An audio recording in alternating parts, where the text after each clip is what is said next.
Summon Sign is brought to you by you. If you want to learn how to support our show, go to patreon.com/laststandmedia.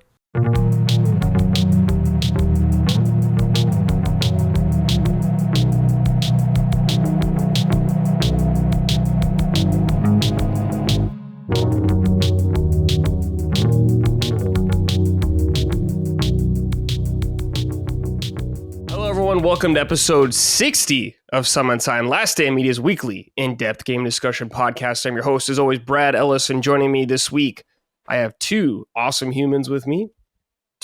I'm big fans of both these boys. First of all, we got Dustin Furman. Y'all know him. Y'all love him. Dustin, how are you? I'm doing just fine. Stayed up a little too late last night playing a game that I didn't include in this rundown because I wasn't playing it, but I started playing Ace Attorney. I feel like this is one that I should have played a long time ago, but I'm playing it on 3DS of all places. Oh, wow. Okay. It's right at home. Yeah. I mean, of course, it's a DS game originally, but the 3DS version, I got a hot take. 3D on the 3DS, good. It is good. And people turning it off, you're weak. Okay, yeah. When you play it for half an hour, it makes you feel a little cross-eyed. Deal with it. Yeah, just deal with it. Heck, it's cool. So, it's really good in some games. Mario 3D Land, awesome. Right? Dude, Nintendo cowards. You know, towards the end of 3DS lifespan, they started like not even doing it for certain games. Not cool. Cowards. So, I'm doing just fine and excited to be here with our guest, of course. Yes, Sai is back. It's been a while, Sai. Had you on last year. Yeah. But I'm happy glad to have you back on again. Yes, it's good stuff. So in case anyone doesn't know, what do you do? Just tell them a little about yourself. Yeah, so they decided to bring in a weeb this week, and what I do is I post a lot of content about One Piece. I have weekly discussions, I break down the chapters, I even get into like the spoiler community and kind of see like what people are talking about before the chapter even comes out. I'm a part of the community, really hard in. And outside of One Piece, though, I am a really big gamer. I play pretty much anything under the sun. I haven't been able to play anything the past couple of days, though, because I've been in the process of moving, which is why my background is kind of barren right now, and maybe why like my camera quality isn't the best. But I'm glad to be here, and thank you guys for having me. I'm excited to talk games. Yeah, man. Yeah, just so anyone doesn't know, Sai, he doesn't actually have internet right now. He's doing a hotspot on his phone, so he's coming through clutch. Trying my best. I appreciate that, dude. Thank you, man. Sai, so when Brad initially had you on, we were like, dude, this would be a great matchup. But I wasn't caught up on One Piece yet. Yeah. And not that I was worried about you spoiling anything, but I was like, let's just hold it until I'm caught up. And so now I am manga, anime caught up. Really? So we can spoil everything for everybody at this point on this show. Just talk about the latest chapter. Wow, that's nice. Right. That's an achievement. I had seen some of your content for a while, but I never watched it because I wasn't caught up. Like I said last time, but I watched your video. What was it, 2 weeks ago? About, we'll just say the mural. Yeah, and it was fantastic. I always say to Holly that when you're watching any kind of analytical content, I'm like sometimes. And this isn't like I'm the smartest One Piece guy ever, but I watch some people, I'm like, I know more than you. And I don't know why you're making content. But when I was watching yours, I was like, this guy knows his stuff. Yeah. So I appreciate it. Because I never feel like that myself. I feel like there's always someone smarter out there than me. And the way I go into One Piece content and just YouTube in general is that I like to bring in a more common ground approach. Like I'm just a regular guy just talking about the series, and that's pretty much it. And that's how I do a lot of my stuff online. I just like to be another person. Yeah, it's good. I'm particularly a fan of your podcast with Parvision. That's good shit. Just like 3.5 hours of you guys rambling. Yeah, rambling, arguing, man. All the good stuff. Sounds a lot like our shows. Yes. Might be very good. Yeah, it's very good. All right. Let's see here. Hey, we talk about video games here. If you want to support us, go to patreon.com/laststandmedia.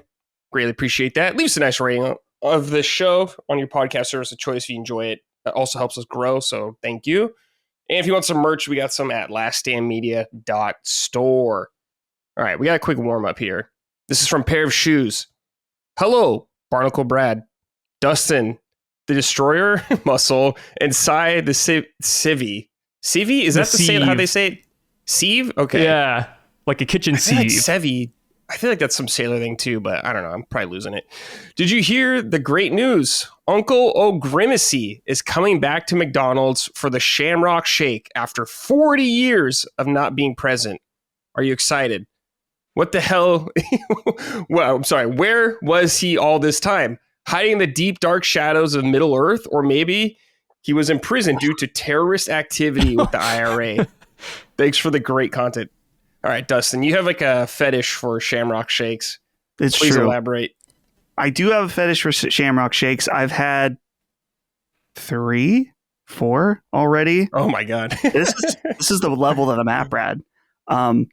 There are 3 McDonald's around me, and I've tested each one because sometimes you get a bad mix. It's like the mix is too light or whatever. So I've nailed down the best one in town.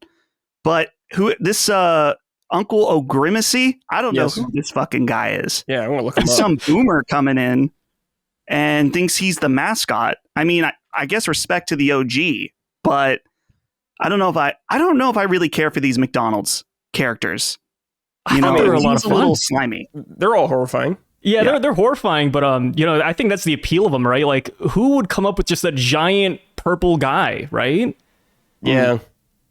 It's like bootleg Sesame Street, I guess, or something. I don't know. Something like that. This guy, man, he's just green and he has like a 4-leaf clover vest on and a green hat, like a green fedora.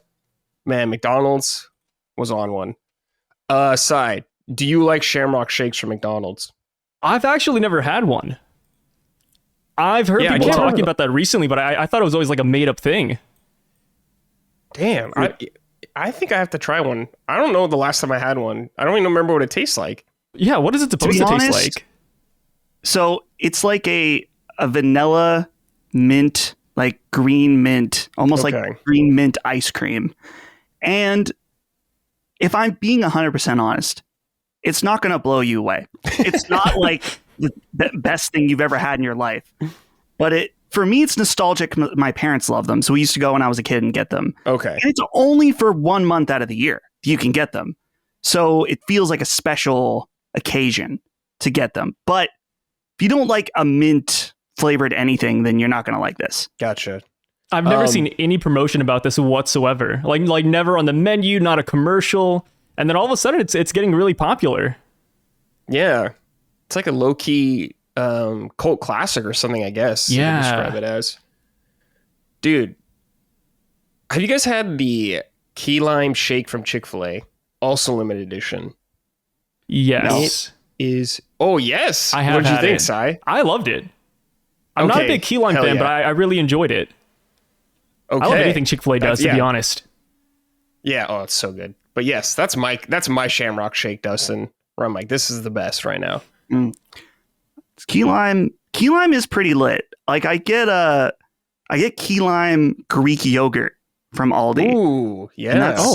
So key lime shake, I could see that being pretty good. Wait, since we're on the topic of Chick-fil-A, have you guys had the new fries? Any opinions on those? Oh, I didn't even know they had new fries till someone told me. I was like, oh yeah, I guess you kind of are right. They're a little different. I don't know. I think they're okay. I'd have to compare them to like the old ones.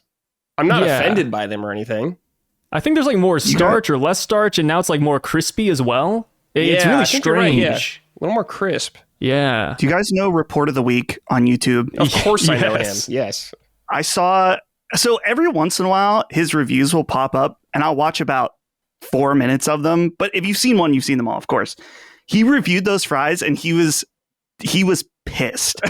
In his like low key, like he like took a bite, was eating it, and then he threw it on the bag because he was so mad about how bad he thought they were. And I was like, they look fine, but I haven't had them yet, so maybe he's right. Okay. Maybe he's wrong. I don't know. I mean, they're okay. I love Report of the Week. He just has refined taste buds. That's all it is. That's true. He does. He has like the highest class refinement for fast food taste buds. The Gordon Ramsay of YouTube. Yeah, yeah, dude. Man, he's so good.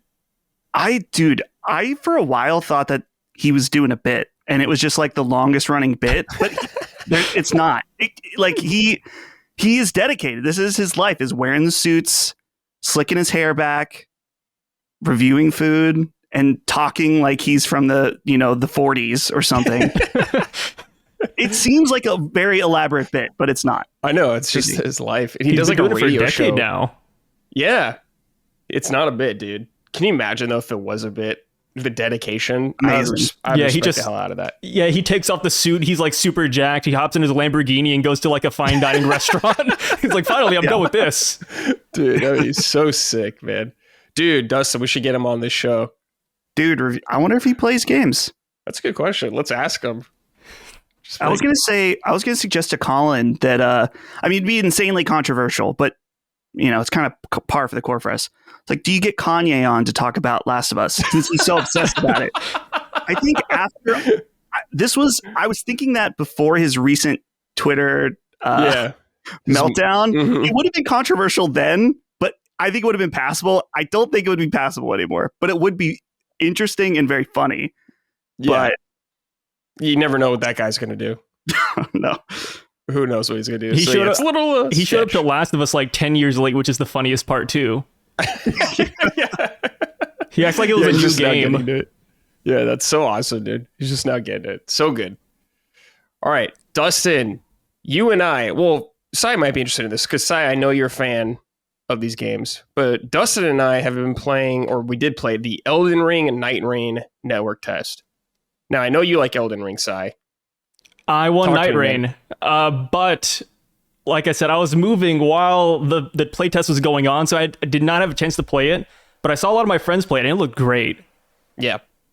How'd you guys feel about it? We had a good time, I'd say, overall. But Sai, I just quickly want to get into your background with Souls, I guess. Have you been a Souls guy for a long time, or are you just kind of hopping in? Since the start. Okay, I cool. played Dark Souls when that first released, and then I went back and played Demon Souls on the PS3. And I've pretty much played every single one of them since. 100% of pretty much all of them, too. I love those games. Favorite genre. You're in good company. Yes, you're in the right spot. Yeah. You're fitting right in. But Dustin, I played a session by myself because there was earlier in the week, they had multiple days. There wasn't co-op available or passwords, so we couldn't play together. But then later on last night, we did get to play together, which was nice. Dustin, talk to me about Nightreign. What did you think? Yeah, well, it's really interesting, even just from a surface level, just that we have never had a game like this from software, that it is a multiplayer first Souls game that is inspired by battle royales, kind of Fortnite, kind of, like it kind of even has some like extraction shooter type feelings where you're going around collecting stuff. It's really, really interesting. So as Brad was saying, the password system was down pretty much the entire time other than the first session, which apparently it broke everything. That's why they turned it off. And the last session. So most of my plays were with complete randoms. And for those of you who don't know what this is, we probably should do a brief primer. That basically what you're doing is that you and two other players are flying in like you're on a battle bus, but instead it's it's like an eagle that you're gripped onto, and you're dropping into like a condensed version of Limgrave. And your goal is to go around, fight enemies, fight small bosses, pick up gear, things like that to level up your character. It runs on a day cycle. So that's what you do during day one. And then at nighttime, you fight a much bigger, harder boss that you have to fight in a certain area because it does literally a Fortnite circle of flames that pushes you down into the center of the map. So once you do that, you do day two, repeat the process, fight the day two boss. Once you're done with that, no day three. You go right to the final boss. And then you fight him, and then that's it. It's over. You get some loot to take back for like equipable things for your characters for future runs. And it is really weird, I think, at first for Elden Ring and Souls players in general, in that it's overall really fast paced. They added a run mechanic that's not like your standard run. It's like sprint. And you can do it infinitely. Yeah, you don't run out of stamina. No stamina. Yeah, you run infinitely. And I think that's so cool because it's just like the core design of the game is like taking the entire, think of like your entire experience in Elden Ring, how many hours that is, 70, 80, 100 hours, and condensing that down into a 40-minute play session as far as starting kind of weak, leveling up, finding gear, finding different weapons, and ultimately fighting a big boss. So overall, I thought it was awesome. These network tests are always so minimal where you get like just a basic idea, but like Brad and I were playing, we're like, man, it would be cool if they had these characters that you could play as. It'd be cool if the map in the network test is just a version of Limgrave. And I'm like, dude, they got to have maps that are other parts of the Elden Ring map, things like that, which I'm sure they will. So I absolutely loved it. I could talk about it for a lot longer, but Brad, I know you played as well. We both completed a session where we beat the final boss, not together, unfortunately, when we played last night, but we did both individually complete it. What do you think about it, Brad? I think it, like you said, is very interesting, and it got me excited to play more, though, I guess. I liked the idea. It kind of reminded me of Monster Hunter in the sense of it looks like you have multiple like bosses you can go for. At the end of the end of the second day, the third day, it's always this one specific boss.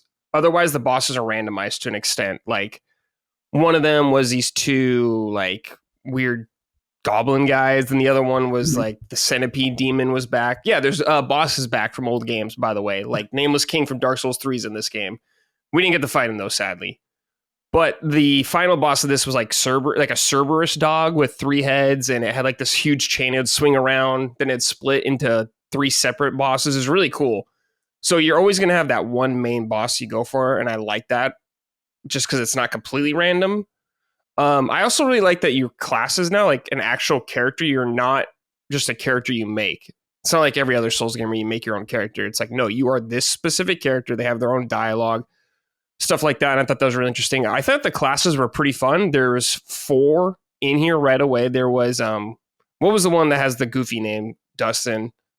Wilder. The Wilder, yeah. The Wilder dude. He's kind of like your basic, what you think of like Dark Souls cover art guy. In fact, he is on the cover art.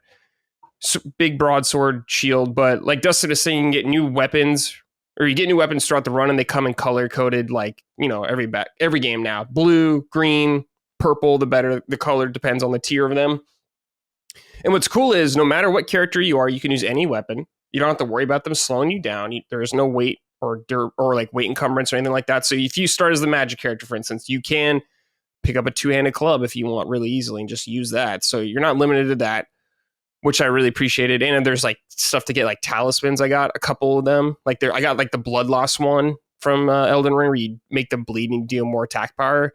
So those are more rare, but they are there. There is like, I can't think of what they're called off the top of my head, but the stuff you use to cast holy spells in these games. You can find stuff like that have spells on them. All these things you find have completely random effects on, like the weapon art on them is completely random. So you never know what you're going to get. Like some weapons have bleed, some have frost, some have this specific weapon art. So it's kind of random. And what's cool I like about Dustin is there is the big bosses at the end of the run, or at the nights, I should say. When it gets like night 1, there's the big boss. Night 2, there's the big boss. But there are bosses sprinkled throughout Limgrave, and you can fight them if you want. And when you defeat one of them, you get to choose from 3 rewards. It's usually like 2 weapons, I would say, and like 1 passive effect. Like, right, here's this bleed katana, here's this staff with magic and stuff like that. Then it's like, hey, your stamina, you'll get some health back, I guess, when you attack guys. There's stuff like that, some passive effects, which is cool. And all these characters have they all play like you kind of expect a character to play, but they have like unique abilities. Kind of like think Overwatch characters, how they have like 2 abilities or something like that. You have 1 ability and you have 1 ultimate ability. The Wilder, for instance, that has kind of like a grappling hook. He's like the most Sekiro-like character, I guess, in the sense that he has this grappling hook and you can pull enemies towards you. But if they're very big, you can grapple onto them and launch towards them, which is fun. And his ultimate ability is literally the arm cannon from Sekiro. It's like the same exact thing. Yeah. Where he like charges up and does that huge explosion and kind of pushes you back. Does a ton of damage. It's really cool. There's this I forgot his like actual name, but we just call him Bird Boy. He's like an eagle. He's literally like an eagle wearing armor and walking around. he's kind of like a tank character. He has a shield and a halberd at the start, but his ultimate is like a dragoon dive, essentially, for Final Fantasy. He jumps in the air and slams down, does a ton of damage, and he can like he does this wing attack where it kind of blows enemies away, which is really fun. This character called the Duchess, which I like a lot. She is more of an agility character. She's super squishy compared to the other classes, but she starts like a dagger and she attacks really fast, which is cool. Her normal ability is like a stopwatch thing that is fun because it does a certain amount of damage that you did like a certain amount of time ago. So like if you go in for an attack, you do a combo and you get like a bleed proc on them. And if you do the watch, it'll do like that damage again, just like not necessarily all of it, but something like that. So it's kind of a fun mechanic lining up with your allies, especially. And her ultimate is it turns everyone invisible around you, which is really good, especially because if your party goes down, you can help resurrect them without getting attacked by bosses, which is a fun way to resurrect people in this game. I think, Dustin, is when a teammate goes down, you can revive them by attacking them, and that'll help them get up. So you don't have to like run over them and hold A or something like that. But what's cool about it is, you can use anything to get them up, any of your attacks. So if you're far away, you got a bow, you could shoot them to help get them back up, or magic. I really like that stuff. What do you think of the penalty, Dustin? Because when you're walking around in the world, obviously if you die in the boss, you die. It's over, kind of thing like that. Right. But if you're in the world before a boss comes, if you die, you lose a level, which is cool. Because you can level up in the game. There are sites of grace, but you run up to them and it's not like other game, like their past games where you're like, hey, I'm going to put 3 points in vitality or anything like that, 2 in strength. Nope. It's just you increase the level and it just does their base stats right away for you because it's much more fast paced, like Dustin was saying, condensing everything down into like a 40-minute session. So you kind of need to be quick, but it works well. There's also, oh, go ahead. You guys. Well, I was just going to say the build, like if your favorite thing about From Software games is like being a build nerd, you might not like this because this game is so streamlined. It doesn't saying it's interesting because when you say streamlined, I think a lot of people assume that it means it's an easy game, and it's not. It's not. It's just it's streamlining all of the RPG mechanics, all of the grinding, all of that stuff to it's like this is almost like an extremely pure gameplay experience of playing Elden Ring. And it's so cool too, like that you mentioned about how like things don't weigh you down. You can basically equip any weapon and use any spell. Yeah. It's so fun because it's like, oh man, I normally wouldn't use this weapon, but I'm just going to try it out right now, which is not something you'd be able to do in normal Elden Ring. So that aspect of it's cool. Brad, I like you mentioned that when you die, you lose a level. I actually feel like that's like a pretty fair thing because it's like, it's not just that you revive and you get to go back and fight again. You get pushed back a little bit. So there's definitely a little, I feel like I would almost expect that if you died, like if all three of your characters, the players died before the boss, for From Software, I would just expect it to be over. But they didn't do that. So I think it's fair. Yeah. And like, you don't want to lose levels. When you lose a level, you're like, damn. But it is nice. You can go back to the enemy that killed you, like all their past games, and kind of get your runes back and spend them again, which is nice. Yeah, so I'm kind of curious. When it comes to Nightreign, could you see yourself putting as many hours into that game as you did Elden Ring, for example? Because for Elden Ring, you put in 80, 90, 100 hours. But since this is condensed into a 40-minute play session, and since there's only 8 confirmed final bosses, I think in the playtest there's only the Cerberus, but there's like 7 more they have, I believe. So could you see yourself replaying this multiple times over and over and over? Like, is there good replay value? Is kind of like my main question. It's hard to tell because there was only like one quote unquote level so far. So we only got to do that one, but there is some sort of long-term progression in the sense that there was a couple so like before every match there's a hub, which is the round table hold. It's back, but it's a little different this time around. So you can go back there and there's stuff to do, like Dustin was saying, when you do a run, you get these like gems you can kind of equip to specific characters that are passive buffs that carry over. So there's that progression, but there's like you get some currency like runes also to spend in some way, I assume, but there's no shop vendor. Yet. There's no shop yet, I'm assuming. So we'll see about that kind of stuff. Okay. So it's hard to say exactly how much longevity there will be. We just know they're going to do DLC with other bosses and characters down the line too. So I'm not really sure yet, Sai. But so far, I've had fun just doing the runs themselves. Yeah. I just think it's a fun activity. But yeah, I don't know how long it's going to last. But maybe that comes into terms with the price of the game, which is only $40. It's not a full price game. So yeah, I don't know how much value there'll be there. The deluxe edition also said that it would come with some sort of DLC as well, too. Oh, okay. So there you go. Yeah. So there is that to take in. Oh, one thing I think is really cool is they've kind of added more traversal. They made it easier to traverse this time around. You don't have torrent like you do in the base game. You're running around everywhere, but you can kind of hop up walls this time, making it easier to like scale cliffs and stuff like that, which I hope they incorporate into their next games because it's very nice to be able to just climb stuff that easy. I saw that. It was like very Sekiro-esque where you could just jump. Yeah, no restriction. Definitely a lot of Sekiro DNA in that kind of sense.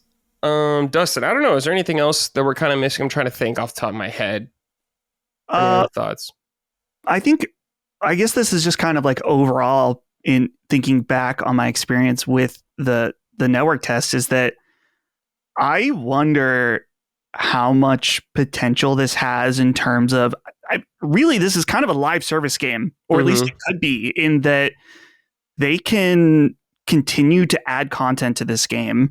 Even if it's not new bosses, they have such a backlog of previous bosses from previous games that they can put into this game. Yeah. Obviously with some reworking. Sure, it's not as easy as copy and paste, but it's like, man, after playing it, I think this game could have like crazy legs to it where they'll continue to make DLC, continue to make new characters to play as. I was unsure going into it how much I'd like it. I thought it would be cool, but now that I've played, I'm like, man, this game has so much more potential than I had ever thought. And I think that I really thought that I guess I went over this earlier. Like, I thought that the streamlining stuff was going to be a turnoff for people like us, the hardcore Souls people, but it does not take away from it at all. In fact, I think it enhances it. It's like, man, maybe you just want to hop in and get that feeling of fighting a boss or playing one of these games. But there's like usually a bit of a slog at the beginning of, and you know, it's not a bad thing, but you're getting used to your character, building it up. This is like a delicious bite-sized From Software experience with that feeling you get of progressing a character, just completely condensed. I'm amazed by it, honestly. And when does this game come out? End of May? May 30th, yeah. Yeah. That sucks. Yeah. 'Cause I want more. Same day as Lost Soulside, which is annoying for me. Damn. I have to play both. But yeah, I was kind of the same feeling, Dustin. I was like, damn, it's far away still, dude. God. Luckily we have Monster Hunter. It needs a little work, of course, from a technical front, it does.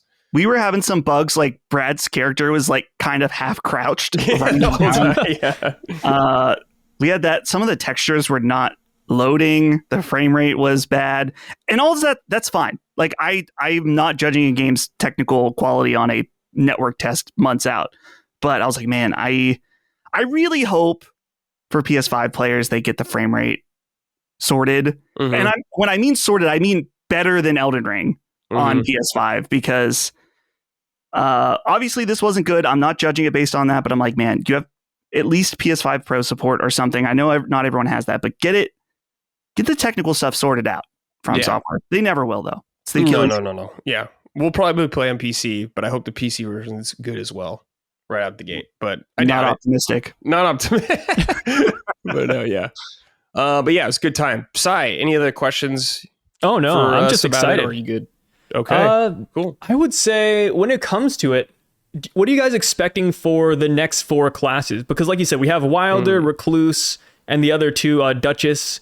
But there's 4 more that are unannounced. I feel like they've already covered so many bases already, right? You have like the assassin, you have the warrior, the flying eagle guy, and then a wizard. Like, what else are you expecting? Or what do you kind of hope for? I think in a trailer, they showed a character that was like parrying with a sword. Almost, it looked like Sekiro, almost like that. Yeah. So I bet there'll be a character that kind of plays like Wolf more from Sekiro, which sounds very appealing to me. Okay. I don't know, dude. I hope they let you play as like some freaky monster, like the Bird Boy. Totally unexpected. You never get to play something like that. So I'm hoping there's something more along those lines. Maybe like a dragonkin, because I think in Dark Souls like 2 or 3 you could turn into a dragon. Same with Elden Ring, something like that. Yeah, they could totally do something like that. Dude, I wouldn't be surprised if later down the line they're just like, "Hey, here's Solaire. You can play as Solaire now." Yeah, they just hop in. We're getting Dark Souls elements in there already, or enemies. So I don't see why not. What about you, Dustin? Any predictions or hopes for characters? Yeah, I was trying to think like what would be cool. Like I think a samurai katana character. I don't know what their alts would be, but Seppuku? something like that. I like the idea of, like you said, like different like weird guys. I want weird guys. And Brad, we were saying we need like a hot anime, not literally anime, but like we need the Souls thirst trap in there as well. Ooh, an archer. Yeah, an archer. Oh yeah, an archer character would be really good. That's a good idea. Yeah, there's a magic one kind of focused like sorcery, so it'd be cool if there's like a holy magic one focus, like a paladin maybe, or something like a faith that, one, yeah, and maybe like a pyromancer character. I'm not sure, something like that, I guess. I would like a character that starts with a really big, heavy, slow weapon, because the Bird Boy, the Guardian, is the more tank-like, but he has like a halberd. A halberd, yeah. I want a dude that starts with like a big hammer or something. Big hammer, okay. Like a real slow, like maybe his ult is like a great axe, some kind of giant thing that takes forever to wind up. Might be cool. They should just put Havel in from Dark Souls 1. Yeah. Remove their ability to sprint. Yeah, you can't sprint. Yeah, that'd be really that'd be awesome. All right, yeah. I wonder if they'll add like mounts down the line as like a pickup or something like that. That could be interesting. Like you find torrent you could use. Could be fun. Yeah. Oh yeah. Also, I don't think we said this, but there's like merchants you can find out in the world. Also, and you can upgrade some of your weapons. There's like an anvil you can upgrade on. I actually haven't been able to upgrade anything. I haven't found the materials to upgrade any of it. Yeah. So I'm not sure if they're in the network test or if it's just a extremely rare thing. I'm not sure, but it still seems like there's a lot of secrets for us to uncover, which is exciting. Like I still feel like I'm just scratching the surface of what we played. So I feel like it's going to be really hard to find the secrets, because there's like, it's the Fortnite like cloud that just keeps on getting smaller and smaller. So you want to explore, but it's like, well, I mean, we're running out of time, guys. Yeah, totally. There is incentive to explore in the sense that we were talking about weapons and shops, stuff like that, but there's also like the churches you could find. You can get like an extra charge of your Estus flask. So there's a lot of incentive to like hit certain locations, and it's going to be interesting having this balance of, do you want to roll with your team, like all three of you at once often, or do you guys want to split up and try to cover more ground and maybe help each other? Like, because I think no matter where you are, if someone on your team kills someone, you get souls. So like you guys could all go fight separate bosses, which could be interesting. I really am curious about that kind of dynamic and how that's going to evolve. So we'll see, I guess. Okay. But yeah, cool. We're all looking forward to it coming soon in May. All right. This is interesting me. Side, No Skin. You've been playing this. I never heard of this until you brought it up. Yeah. So I am a purveyor of really obscure itch.io horror games. That's typically what I play. I just like the cheap thrills. I like hopping in and just seeing what jump scares somebody's putting in next, I love that. And upon my search, I found a game called No Skin. It is a horror roguelike. It's not super long. I think it came out today. It's only about 2-3 hours, and there's a couple of different endings as well. And I really enjoyed it. It has a pixelated art style. It essentially starts with you in an apartment, and I think you get drunk or something, and then you go down the hallway to go to the bathroom, and then a demon shows up. And then you go back to your room, and everybody's distorted. Everybody's changed. There's monsters in the apartment. And just like a roguelike, you kind of have to pick what room do you want to go into. And it kind of lists out your options. Like, if you go to this room, there's a 50% chance you'll run into this character, 20% chance for this character, and 30% chance for something else. So you find an item. And you kind of progress through the night like that over and over. And it's really fun. It's really interesting. I love the horror aspects to it. And I think it's only like $7 on Steam. Oh, okay. It's a really nice pickup for like a short play session. Yeah. It looks really cool. I like the way it looks a lot. Yeah. You said there's like multiple endings. How many times have you gone through it? I've only gone through it once. I would go through it right now, but like I said, I just barely got my computer set up, so it's kind of sad. Very unfortunate timing. But it reminds me of, it's not entirely similar, but I love like games that look old school because it reminds me of one of my favorite ones, which is Fear and Hunger. I don't know if you guys have ever played Fear and Hunger 1 or 2. I haven't played it. No. They are cult classics. They are turn-based RPGs, but they are very, very, very brutal.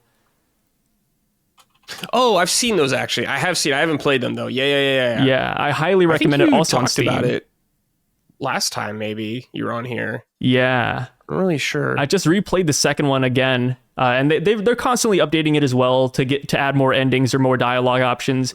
And outside of No Skin, I do recommend Fear and Hunger if you want like a turn-based game. And what's cool about it is that they separate like each enemy you fight in that game.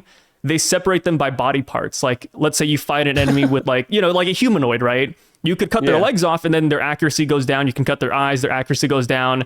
If they have a weapon, you can cut that arm off, and then now they can't attack you with that weapon. It's a lot of fun. I like how the different play styles you can have in Fear and Hunger 1 and 2. Cool. So in No Skin, is it a different killer every run? Or is it just like one killer? It's the same. Yeah. Okay, it's the same killer? Okay. Yeah, it's pretty much the same story all throughout. Like there's different bosses in different rooms, and I think the fun part about the game is that in each room there's a 1% chance for a hidden event. So it's kind of fun just rerunning the game just to see what that 1% is. Okay. Like what's an example of a hidden event? I've not found one. Okay. I was not able to get like a 1%. I got a 3%, which was like a character that kind of pops out and they hit you with very like ominous dialogue, and then that's it. You have to find them again. So I still need to play through it a couple more times, but definitely it's a fun game to just pick up and play in a single night. I would highly recommend No Skin. I think, like I said, it just came out today. Okay. Yeah, this looks really cool actually. Like I like the combat, like it kind of reminds me of it's not even close to the same, but for some reason it reminds me of Undertale. I don't know why. The combat. Oh yeah. But he's like fighting. I'm just saying him like fight some guy called Burned Alive right now. It looks really cool, dude. Yeah, I just love the art style. Yeah, it's a really nice art style. I like the idea of like this random room, or I guess like you pick what room you want to go to and all that stuff. That's really cool. And if it's just like a couple hours per run or something like that, sounds awesome. How much is this, dude? Let me see. It is currently $5.94 on Steam. It is 15% off. Hell yeah. Okay. I'll probably have to check this out. This looks really cool though. But a just smaller, simpler game. I'm into that. Dustin, what do you think about this so far? Yeah, like I was saying, I definitely picked up like some Undertale vibe to it. I gotta respect being into indie horror because I am like most afraid of indie horror because I feel like there's like they don't need to worry about like people thinking it's too scary. They can just kind of go off. But this doesn't look too bad. Not that I'm like a complete wimp, but I like the way this looks, and I'm very, for $6, I mean, can't go wrong with that. Already has very positive reviews on Steam, and you're right, it did come out. Let's see, release date February 16th, so just came out.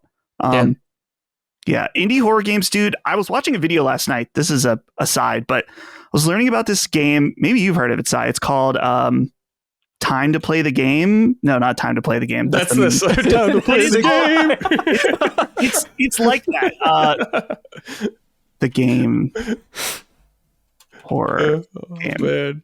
Oh, it's called Welcome to the Game. Okay. Oh, close. yeah. I was close. Have you heard of that?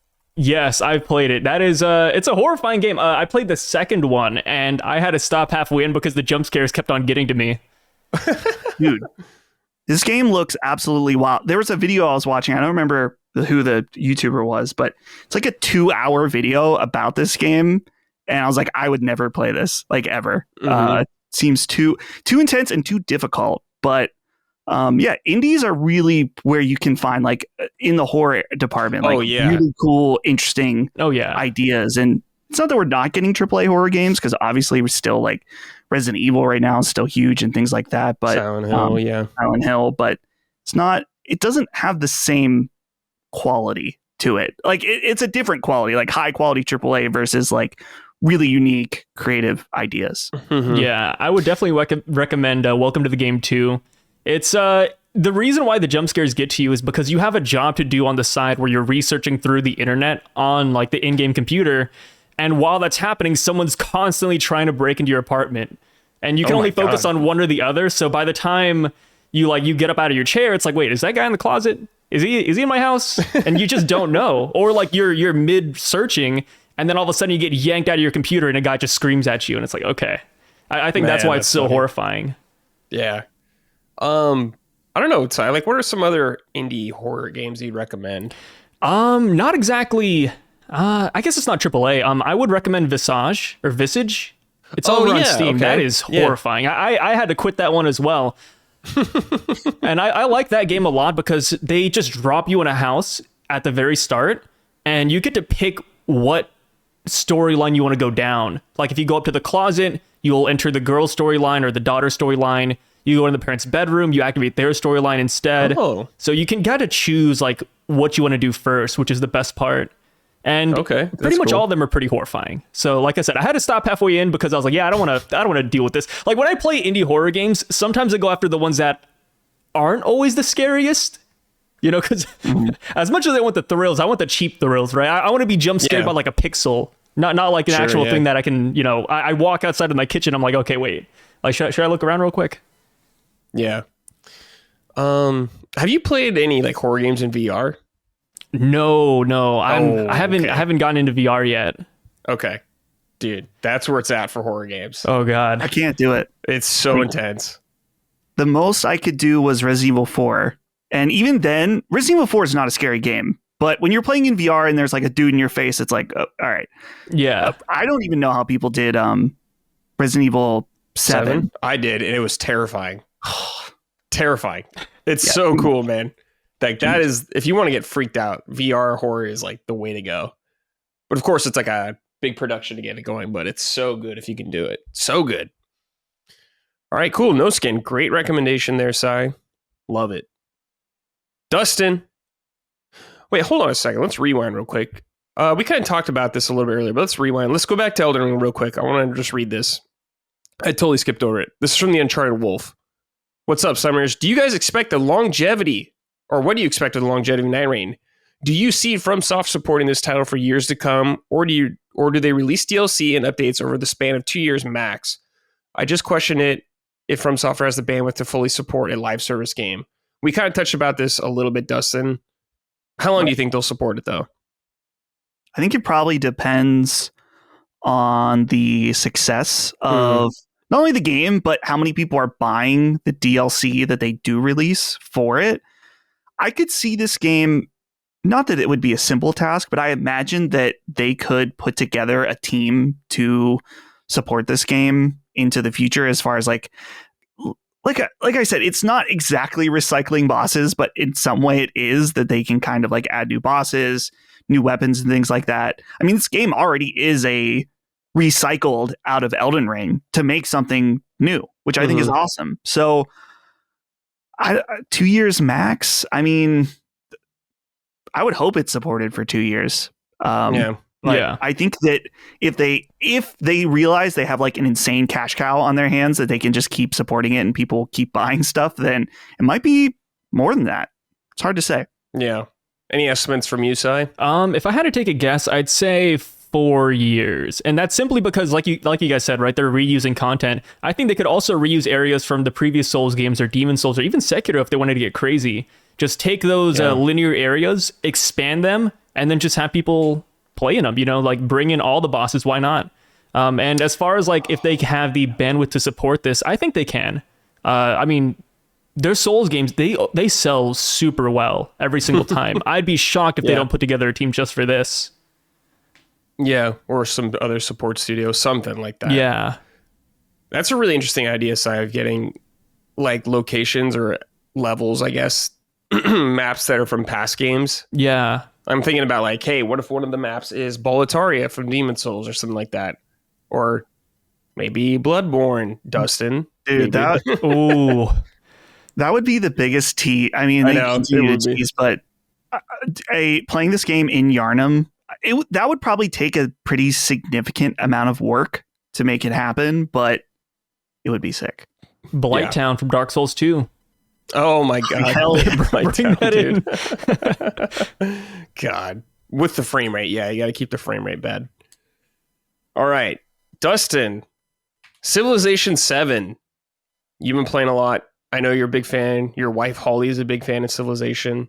Oh, yeah. Talk to me. Have either one of you played a Civilization game before? I've played a little bit of one of them. I can't remember which one it was. It might have been like 4 or something like that. It was a while ago. And I have not. I've seen gameplay, but I haven't played them. Okay, cool. So, yeah, Civ 7 is the most recent entry. My background is that I started playing on Civilization 5 when the Brave New World expansion came out. And then I played Civ 6, of course, and both of the expansions for that. And now Civ 7 is here. My wife is more OG than me in that she started at Civ 3. Ooh. Which we were laughing about it because when she was playing Civ 3, she had a computer that her dad built for her out of parts that his work was throwing away. So he took those parts, built her a computer, and she got Civ 3 at the dollar store or something like that for $3. And that's like where she like fell in love with this series and would like stay up all night playing on this like recycled computer. I'm like, dude, you're the legit value gamer with this one. That's big value. So yeah, Civ 7, what's interesting about Civ games is that there's like a cycle, and maybe you guys have seen the memes or whatever about this, that anytime a new Civ game comes out, everyone hates it until it gets updated. And I think, in my opinion, people get used to the changes. It's one of those things where I think that for a game like this that has such a long-rooted history of what it is, anytime there's changes, people are like, oh, like immediately it's like, oh, I don't know if I like that. And then once they get used to it, they're like, oh, actually, these are pretty good. So right now, the sentiment around Civ 7 is so mixed amongst the community where I think on the positive side, people are like, man, these changes are amazing, but needs to be some improvements. Whereas on the other side, people are like, this is horrible, huge downgrade. I'm going back to Civ 6, things like that. I'm in the camp that I think that this game is fucking amazing, where the changes they made to Civ 7 are very bold. I'm sure that some of them were really worried about some of these decisions. And I think that they make for an overall way better experience. There are some problems. The number one thing that everyone's complaining about is the UI, where a lot of times the game will present you with a decision and the information is available in your different cities or towns, but it's not right in front of you and it's not easily accessible. So it's like you got to click out of the decision, go make your assessment of all the different things, and then go back, things like that. So, and there's like some weird UI bugs too, but they'll be able to improve that. So I guess I probably should have said this at the beginning, because there's probably a lot of people listening that never played a Civ game. Civ is a turn-based strategy game where you are building a civilization from like prehistoric era all the way, in this case, in Civ 5, up to like 1950, where you can like drop a nuke on people if you want to. And it really is a game about managing your different cities and towns, interacting with other civilizations on the map through diplomacy, figuring out like maximizing some different stats of your towns, whether it's culture or your military or your different economic things. And initially, any first time Civ player it's tough. It's a hard game to learn how to play. But once you do learn it, it becomes one of like the most satisfying games ever, and addicting games to play ever. So this new one, I guess I would say the biggest change in it is that in old Civs, you would start, as I said, in a prehistoric era, and you would just linearly go up until a modern era. In this game, they have divided it into 3 distinct ages. So you start in the Antiquity Age, you go to the Exploration Age, and then you go to the Modern Age. And these are like 3 distinct chunks that a lot of the different aspects of the game almost reset during them. To my understanding, this change was due to the fact that they saw that many people start games of Civ and do not finish them if they realize things are not going their way and they're not going to win. So it's like, why invest all your time, potentially, 5 to 8 hours in a game, depending on what speed you play on, only to realize that you suck and you're not going to win? Why keep playing? So the age system divides it. So it's like, maybe I didn't do very well in the first age, but I'm primed to do well in the second age. So I'm going to keep going. And it's cool because each age has like specific goals for a victory path. So maybe it's like, have this many settlements to gain military points towards your total. Or in another age, you need to go and send out explorers to find relics from the past in order to increase your culture, things like that. So overall, I think I've fully completed 5 games now. Okay. And I think Holly has done more than that. Holly is now up to the fact that she's playing on like, it's hard because the difficulties are all divided. She's like playing 3 above normal, I think, at this point. And she's just absolutely killing it. I'm playing 2 above normal, and it's starting to get a lot more difficult. But overall, the game absolutely needs some work. It's a little buggy. The UI can be annoying, but the changes are so transformative of the game experience that I highly recommend Civ players, especially. A lot of people have told me, they're like, I'm just going to wait until the expansions are out to get into it because that's when it's going to be a good game. And I get it. That is traditionally good, responsible game purchasing. Right. And there's definitely something to that. My argument with Civ 7 is that if you're a Civ player, there are so many changes that I think it would be better to learn the game in its base vanilla form and then change, like watching it and learning to play as it evolves with updates and expansions. So overall, I absolutely love it. I've rambled for a bit, so I don't know where to go with this now, unless you have questions, Brad. Yeah, so I guess from the outside, if you've never played Civ and you don't know a lot about it, it's like a very intimidating game with a lot of systems and stuff like that. What would be some advice you give someone who's going to try to hop into Civ for the first time? My advice is, the way I learned to play was simply playing and failing on Civ 5. YouTube was out at that point, but it wasn't, quite the same as now. You probably can easily go and watch a really good tutorial that's maybe, half hour or something like that and get the basics down. But that's probably your best bet. The game does a decent job explaining the basics, but there's a lot of things. There's an entire, it's called the Civlopedia, that you can access in the toolbar at the top, where you can like search and learn about anything in the game, which is really nice. So yeah, watch a YouTube tutorial, or if you're just bold and adventurous and willing to just fail, just playing the game is the best way to learn. When I started Civ 7, Holly and I both went into it, we're like, okay, we're going to play our first game. We weren't playing a multiplayer game, but we're playing separately. We're just going to play this. What happens, and we're going to probably not do well. But that's like part of the experience is learning the game. Kind of like, I don't want to say it's like a FromSoft game, but part of the fun of Civilization, at least this new one for me, is like learning the new mechanics, figuring out how it works, how to min-max it, things like that. So don't be afraid to fail. Just hop in and see how it goes. I'm trying to remember. Do you pick like a leader you play as? I know you like play against other historical figures and stuff like that. Yeah. So I'm glad you brought that up, Brad. That's one of the biggest changes in Civ 7 outside of the age mechanic, is that it used to be in Civ that you picked a civilization to play as. So maybe this was George Washington of America. And so it's kind of interesting because you're prehistoric George Washington and prehistoric America evolving all the way up. In this game, it's very different in that you pick a leader and a civilization separately. So you could be Ben Franklin of Persia or something, which I've heard a lot of feedback that people don't like, that it gets a little wacky in terms of historical context. But what's cool is that this is tied to that age mechanic where the only civs that you can start as in the first age are prehistoric civs.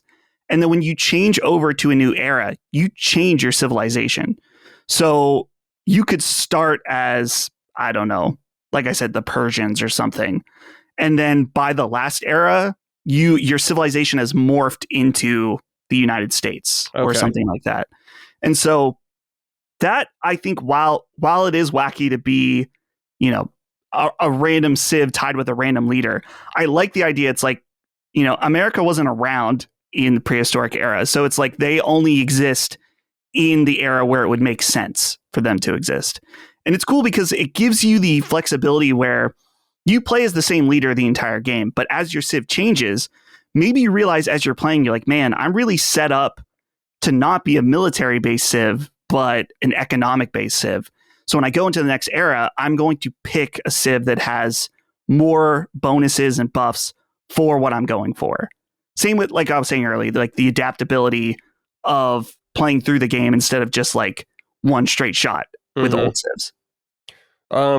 Is there any like benefits to picking a certain character you want to play as? Yeah, so the ones that I've played as, I can't remember her name, but it's like an ancient Egyptian queen. And so if you pick her, when you settle beside rivers, you get a food and I think production, or maybe it's culture bonus. So there's little bonuses like that. Each civs have different, or civ leaders have different strengths. There was one of the annoying controversies about this game is that one of the leaders is Harriet Tubman. And what's cool is that her bonuses are related to her being a spy, which is actually historical context of that. So each of them have different bonuses, which is cool. I have only scratched the surface because there's like, with there being different leaders and different civs, there's like all these different ways that you can min-max it or try different things out. Okay. I'm kind of curious. Oh yeah, go ahead, dude. Yeah. So what is the multiplayer sessions like? Like how long is each session? And as someone who's never played Civ before, is the goal to just overtake the other civilization or take over your opponent's territory? How does that work? Yeah. So starting with how you win, that's another thing that's really different in this game. There are 4 victory paths. So there's a cultural, military expansionist, economic, and science. Yeah. So for science, for an example, you have goals to complete different scientific projects in each era. And those will, like, as you complete those goals, you get points. So at the end of an era, you'll see like the scoreboard of all the standings of the civs, who has the most points. If you achieve enough points, you unlock a golden era for the next age, which is kind of cool. So you want to try to hit max on that. In the very end, the way that you win is either having A, the most points, or B, completely complete one of the different win conditions. So for example, for science, if you achieve sending a manned space flight, like send someone into space, it's a win at that point. It's like an auto win. You win the game. Sometimes no one achieves the ultimate goal and it's just based on points. But I have successfully done the science win with the space. There's also one where for the economic, you have to set up a world bank in every capital around the world. I almost did that, but failed. So I still won the game because I got enough points, but I didn't achieve like that ultimate one goal. Okay. How long is each session? Like if you were to hop in right now, like how long is each game, I would say? So the game gives you an option about what speed you want to play on. Okay. I think there's like an online speed that's meant to be much faster pace for when you're playing multiplayer sessions. I actually don't know how long that is. I'm just playing the standard speed. I would say games probably take 5-ish hours each run. Damn. So you're probably going to complete a game of Civ in 2 or 3 sittings, depending on how long you play. Okay. You can also increase the time where if you want to play for like 12 hours in a single game, you could. So it gives you that flexibility, which is nice. And you can like pause and leave and come back later, like a game of chess, for example, or like if you play online. Yeah. Oh, okay. So I actually haven't played a multiplayer game of Civ 7 yet. Yeah. We're going to probably do like a legit old school LAN party at my house in the coming weeks with some of my friends and have everybody like bring their computers and set up my kitchen and stuff. So I haven't done that yet, but when you play against computers, you can just save and leave. Oh, okay. And come back whenever. How many players can you do in like multiplayer? I want to say 6. Wow. Okay. But I don't actually know the answer to that. I know it's probably at least 6, but I think there are some limits, like the stinky ass Nintendo Switch version. I think can only handle 4 civs. Wait, there's a Nintendo Switch version? Yeah. Yep. Why? And what's interesting too, this one, you can play crossplay with all like console and PC for all of these. So that's cool. Wow. Right now, because they are, dude, it's crazy. Within the first week this game came out, which it came out I think it came out literally 1 week ago, but 2 weeks ago for early access. They are so quick on fixing bugs. They updated the game 3 times in the first week, and they turned off crossplay for PC because they wanted to get the updates out to PC players as fast as possible. Much appreciated. What's Holly playing on? Is she playing on PC? Yeah. Okay. She has a laptop, my old gaming laptop that she's playing on. So I was kind of hoping she was playing on Switch just because I know she plays some games on there. She played Civ 6 on PC, and then eventually she expressed interest in the Switch version. She's played Civ 6 on Switch. She's like, it's fine for on the go. But the frame rate it's bad. Oh yeah. It's so I bad. bet. I don't know about 7, but 6 was bad. Okay. Let's see here. Jimbo wrote in, "Hey ding dongs, Dustin, is Civ like Fire Emblem but without mommy milker waifus and big dick husbandos? Can one goon to Sid Meier's have a perfectly normal day?" Well, thank you for picking this question, Brad. I'm sure this one stuck out to you. Yes. Fire Emblem is just not like Fire Emblem at all. In fact, I don't know. I mean, unless you want to goon out to, Napoleon. Hey, is Washington in this game? No. Harriet Tubman? Well, Ben Franklin is calling my goon to that. Yeah, Ben Franklin is in the game. You could goon to that. I mentioned the Egyptian queen. Yeah. I like her a good deal. She might have a little bit of waifu quality to it, but I don't think. Holly read the Sid Meier autobiography. I don't think it mentions gooning in it, but I can check with her. Okay.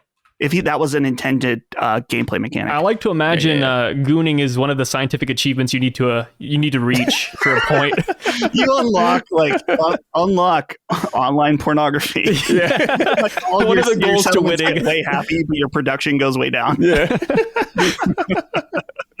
That'd be awesome, dude. In Japan, you can unlock anime as Oh, nice. Yeah. Oh. Yeah, it's the same thing. Anime is like the cultural thing where like you can send out like a cultural victory where the entire world loves anime or something. I mean, oh yeah, dude, send it out, dude. The weebs. I mean, they've already kind of done that. Yeah, so they'll stop a war. Yeah, yeah. All right. Here's a serious question, Dustin. David Hicks wrote in, "Howdy, gentlemen. The changes to Civ had me scrambling to relearn the game at first. I was turned off. After a few rounds, though, I came to realize that the changes encourage you to play with all aspects, military, culture, science, and economics of the game instead of just focusing on one win condition. The legacy paths needed to win really motivate the player to interact with more of the game than ever before, and I have to admit, I now adore it. What say you, Dusty boy? Do you find yourself interacting with more aspects of the game in a single playthrough like I have?" Yeah, absolutely. In fact, this game, I touched on this a little bit earlier, but I've had games where I've started and I picked my leader and my civ based on like, okay, I'm going for a focus on culture and a side of economic on the side, right? And then I start playing.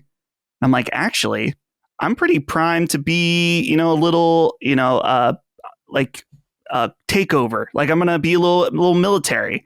And so the game really does reward you for at least dipping your toes into everything. Cause you can get like a little extra points from maybe it's like, okay, I'm going to expand a little bit, be a little expansionist.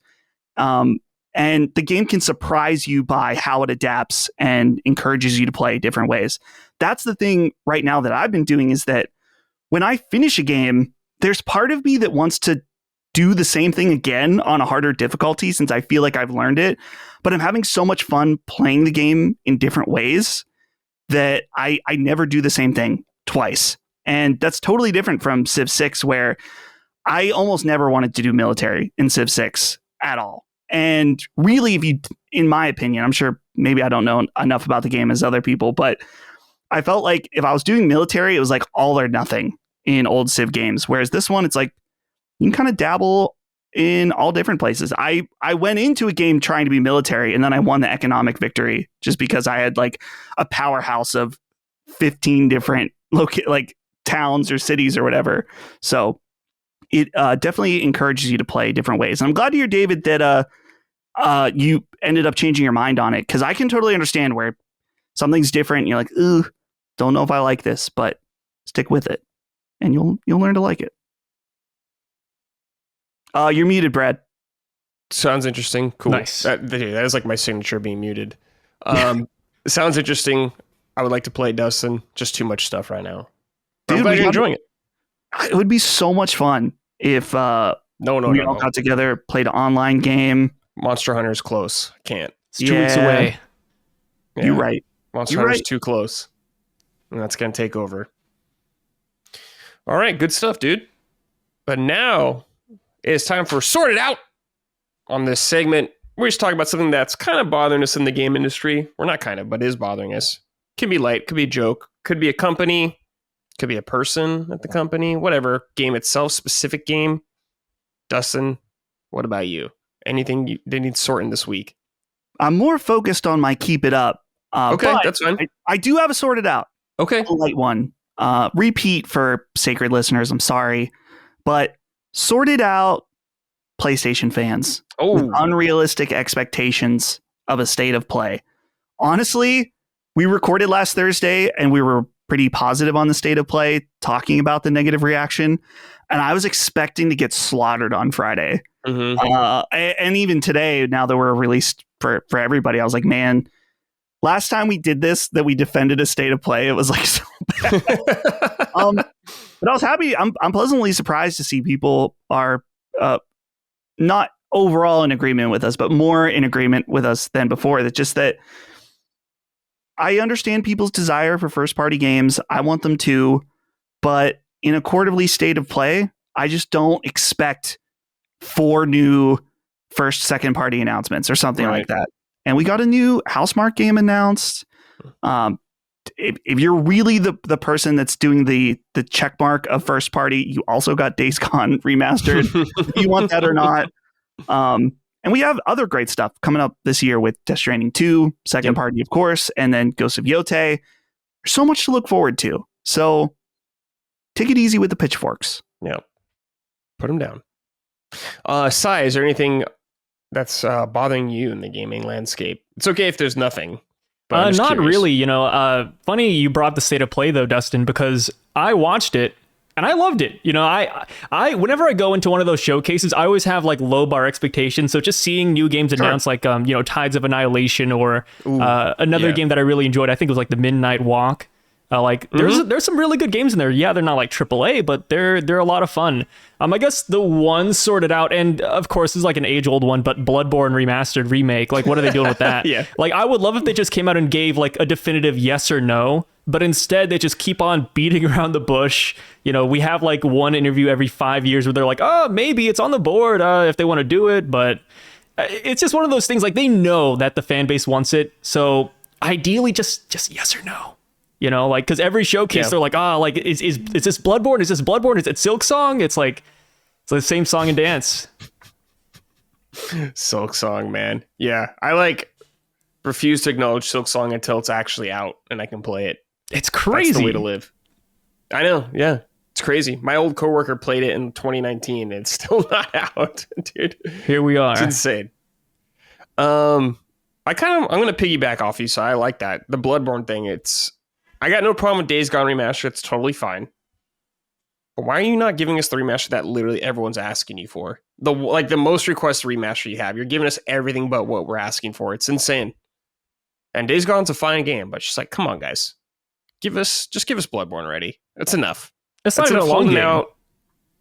It's enough edging with it. Just get it out. All right. Give us that game.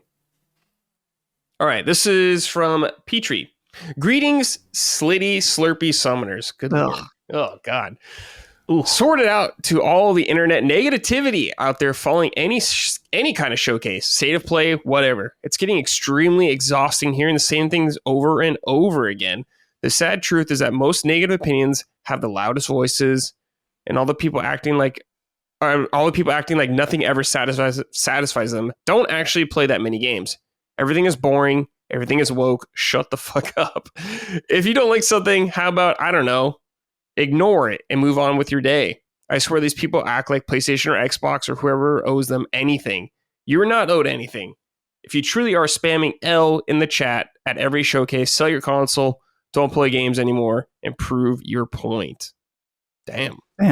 I feel bad. I didn't. So Brad gives us the document right before we start recording, which is fine. I like to go in fresh, but I didn't see this was the no, next that's fine. one. There's no problem if you align with the audience as well.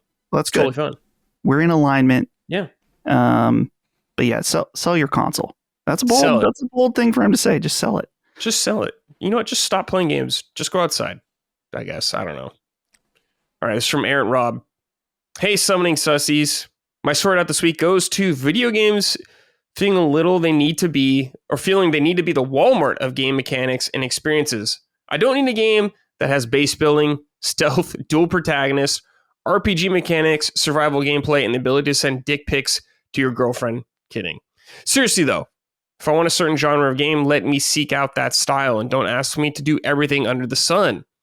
Why do games like the upcoming Assassin's Creed Shadows feel like they need to pull from what feels like every genre? Stick to a lane and sort it out.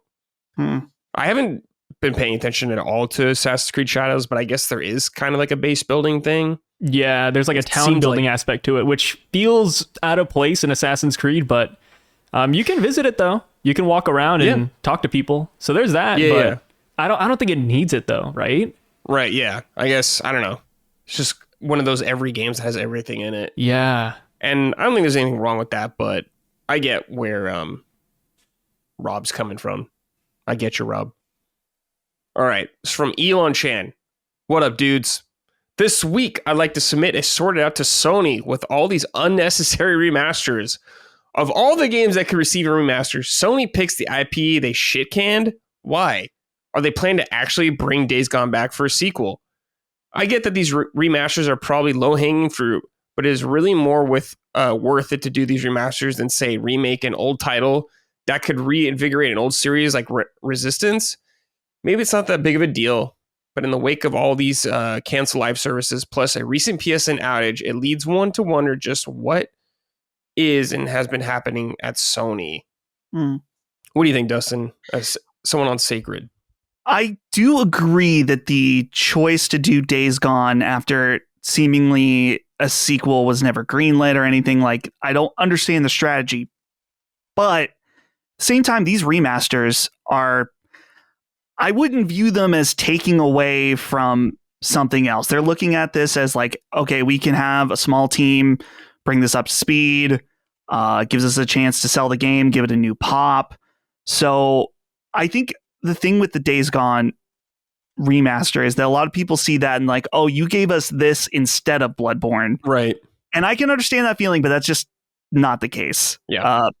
Bloodborne seemingly, I mean, there was that Shuhei Yoshida interview on Kind of Funny. It seems like Miyazaki wants to be involved or is like saying, no, I'm not letting you do that without me. And I'll be honest, if that's what he wants, with the intention that one day he will return, as painful as it is, I would rather wait. Sure. I'd rather wait for him.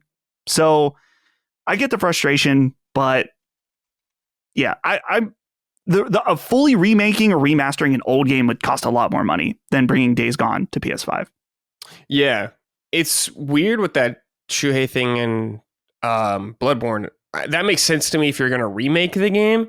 I totally understand that. But if you're just going to remaster it, it's like they already remastered Dark Souls 1. It's just like, I don't know. I can't see that being the thing holding it back necessarily. If they want to go bigger than that, yeah, I'll believe that. But just a remaster, no, I'm not going to really buy that. Sorry. All right, guys, time for the exact opposite. Keep it up, stuff we're actually pleased with in gaming right now. Dustin, let's start with you. Yeah. So over the past 2 weeks, I don't know why, but I've gotten really back into some of my old Nintendo hardware. Okay. I have my new 3DS here, and I also have a DSi downstairs. And I've wanted to do this for a while, but I went and soft modded both of these. Oh. And I want to keep it up to the hackers and the modders out there that are doing all this amazing work to keep these systems alive, especially now that Nintendo has shut down the eShop on these games. Obviously, we're getting into a morally gray area with piracy, and everyone's going to have different thoughts about that. But even if you're modding just so you can rip your own games and keep them preserved digitally so you don't have to lug them around, or if it's like, man, I really want to play this game, but it is not available for purchase digitally, and to buy it, like for example, a game like Dragon Quest VII on 3DS is at least over $100 at this point. Oh, is it? Wow, dude, I'm pretty sure it's really expensive. I have to look, but I have it. let's just take a look. I mean, this is a good example here. Let's go to price charting, because this is part of the problem with game preservation.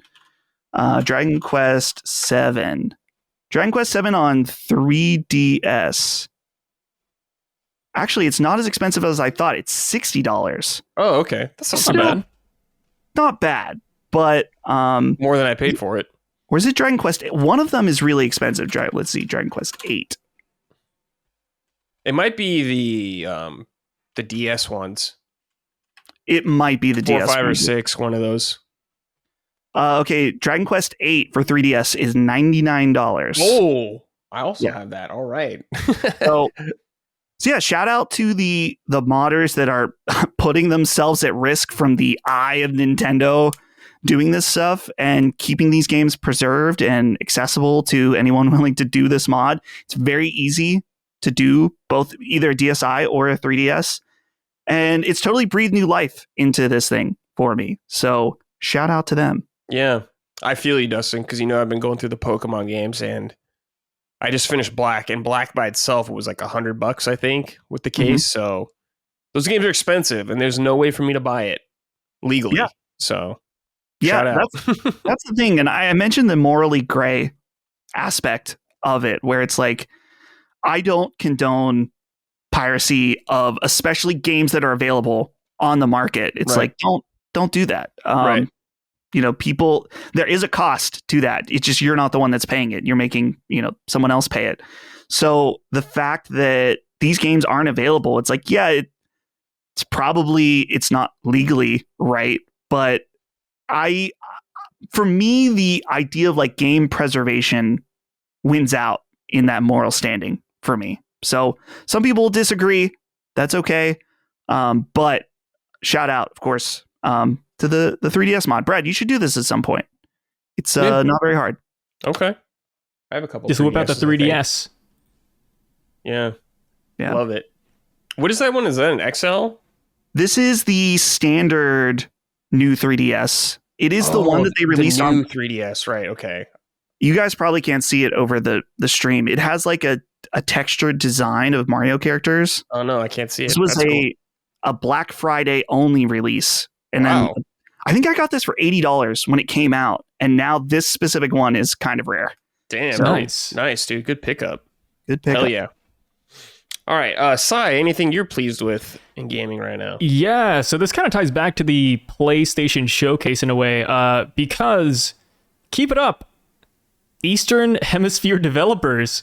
I realized in the past year or so, there have been an influx of games out of China that looked really well. Like, I know there was Wukong, right? Wukong was a big one.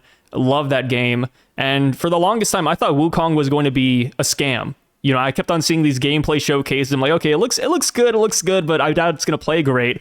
The game comes out, I loved it. And now, like, we're getting this influx of games like Wu Chang Fallen Feathers, Phantom Blade Zero, and they showed off Tides of Annihilation as well, another Chinese studio. And it's like, yeah, like, these games, they look great. Of course, like I said, I reserve my opinion until the game actually releases, but right now they're looking good. And it's funny because, you know, when I thought about good action games, I never really thought about China that much. So now, like, my opinion of them is like it's ramping up. It's kind of crazy. Yeah, I agree with you 100%. Yeah, I was gonna say, keep it up to action games having a resurgence right now. Yeah, I love Soulsborne games, and I got no problem with them. Keep them coming. But it's good to see action games coming back in full style. We got Ninja Gaiden 4 coming out this year. Oh yeah, and we just had Black come out, and now we have. They're not action games, but like the 2D ones, I'm really happy to see come back. Tides of Annihilation looks awesome. I'm really happy to see that game. Voiced by Shadowheart. Yeah, it is. Yeah. And Lost Soul Aside's coming out. Dustin, you guys were talking about that on Sacred. I played it at that PSX like 6 years ago. I thought it was at PSX. Yeah, I played it there. Yeah. I don't know if I played it then, but I was like, I feel like I was there for that. But So shout out for action games. Shout out. Kind of having a resurgence. Love to see it, man. Good stuff. And Onimusha, not necessarily the same line of action game, but happy to see the back. Onimusha looks awesome, Way of the Sword. So it does. Shout out, dude. Can't wait to chop some dudes in half. That was good shit. And getting the remaster of 2, man, I love 2. So hell yeah. I love watching the trailer for it and just watching how like the enemies get knocked into the environment. It's a lot of fun. Like one guy got hit into a towel, like covered his face. Another guy fell through the rafters. It was super silly to watch. I loved it. Yeah, it's so good, man. Capcom killing it once again. All right, let's see here. This is from Scott's Holdsworth. Good day, sirs. I would like to issue a keep it up to the partners and spouses of us gaming nerds. I am very appreciative that after the kids go to bed, my wife doesn't mind if I go full goblin and rescue peasants. Oh, go full goblin and rescue peasants from evil dickheads while she watches Friends or some shit. May your dreams come true, Scott Holdsworth. All right. Yeah, shout out to the spouses and all that that let's play games. Does your wife play games, Si? Oh, yeah. She's on a huge Red Dead Redemption 2 binge right now. Oh, really? Yeah. I'm on a league binge and she's playing Red Dead. So I'll be screaming and she's over there just relaxing, hunting animals. That's awesome, dude. That's so sick. Yeah, and of course, Holly playing a ton of games. Oh, yeah. Yeah. I love this write-in. One of my favorite jokes that I'm exposing it by mentioning it on this show. If you ever meet me in person, is that I've always, when I meet listeners of the show and they have their wife with them, I always apologize to them directly. Like I make a point to be like, I'm sorry that you have to hear us all the time. Sometimes they think it's funny, sometimes they don't. But I will continue to tell them. It's like a sore spot. Some of them don't understand at all. They're like, what do you, because some of them don't play it out loud. When I was at the Final Fantasy concert, there was a guy there with his wife that was talking to me, and I was like, I'm sorry, you're one of the sacred widows. She's like, yeah, he puts it on. And I'm like, oh, it's that podcast, that gaming podcast that they never talk about games. I was like, yeah, that's about right. That's about right.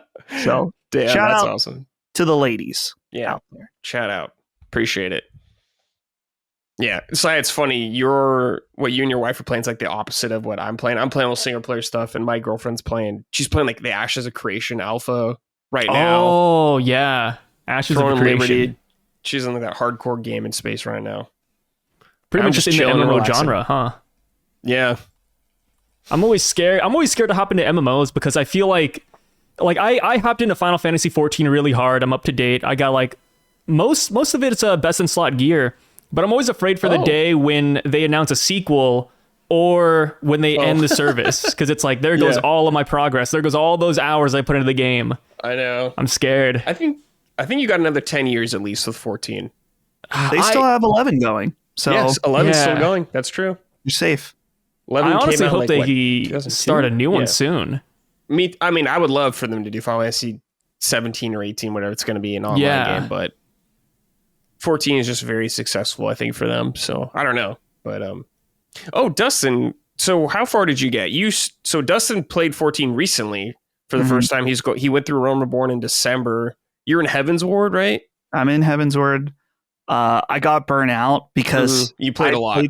I played so much over like Christmas break into January that when I sat down to play last, I'm like, I'm just not. It's not that I think it's bad. I just can't anymore. It's a lot, dude. If you're playing that much, yeah.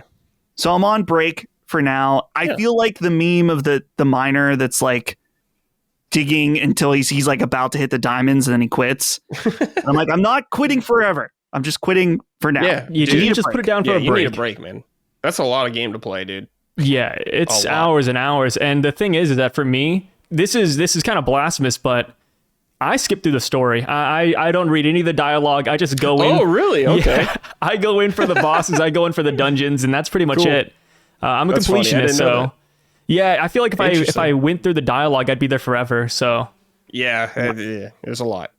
There is a lot. Yeah, but it's like the best part of the game, though, from what I've heard. Like people love the story, but I just don't know anything about it. It's one of the standout things, I would say. Yeah, but I mean, mechanically, there's a lot of fun bosses and stuff too, and jobs are fun to play as. So I totally get it. Yeah, not everyone's gonna be into the story. I just watch the recaps.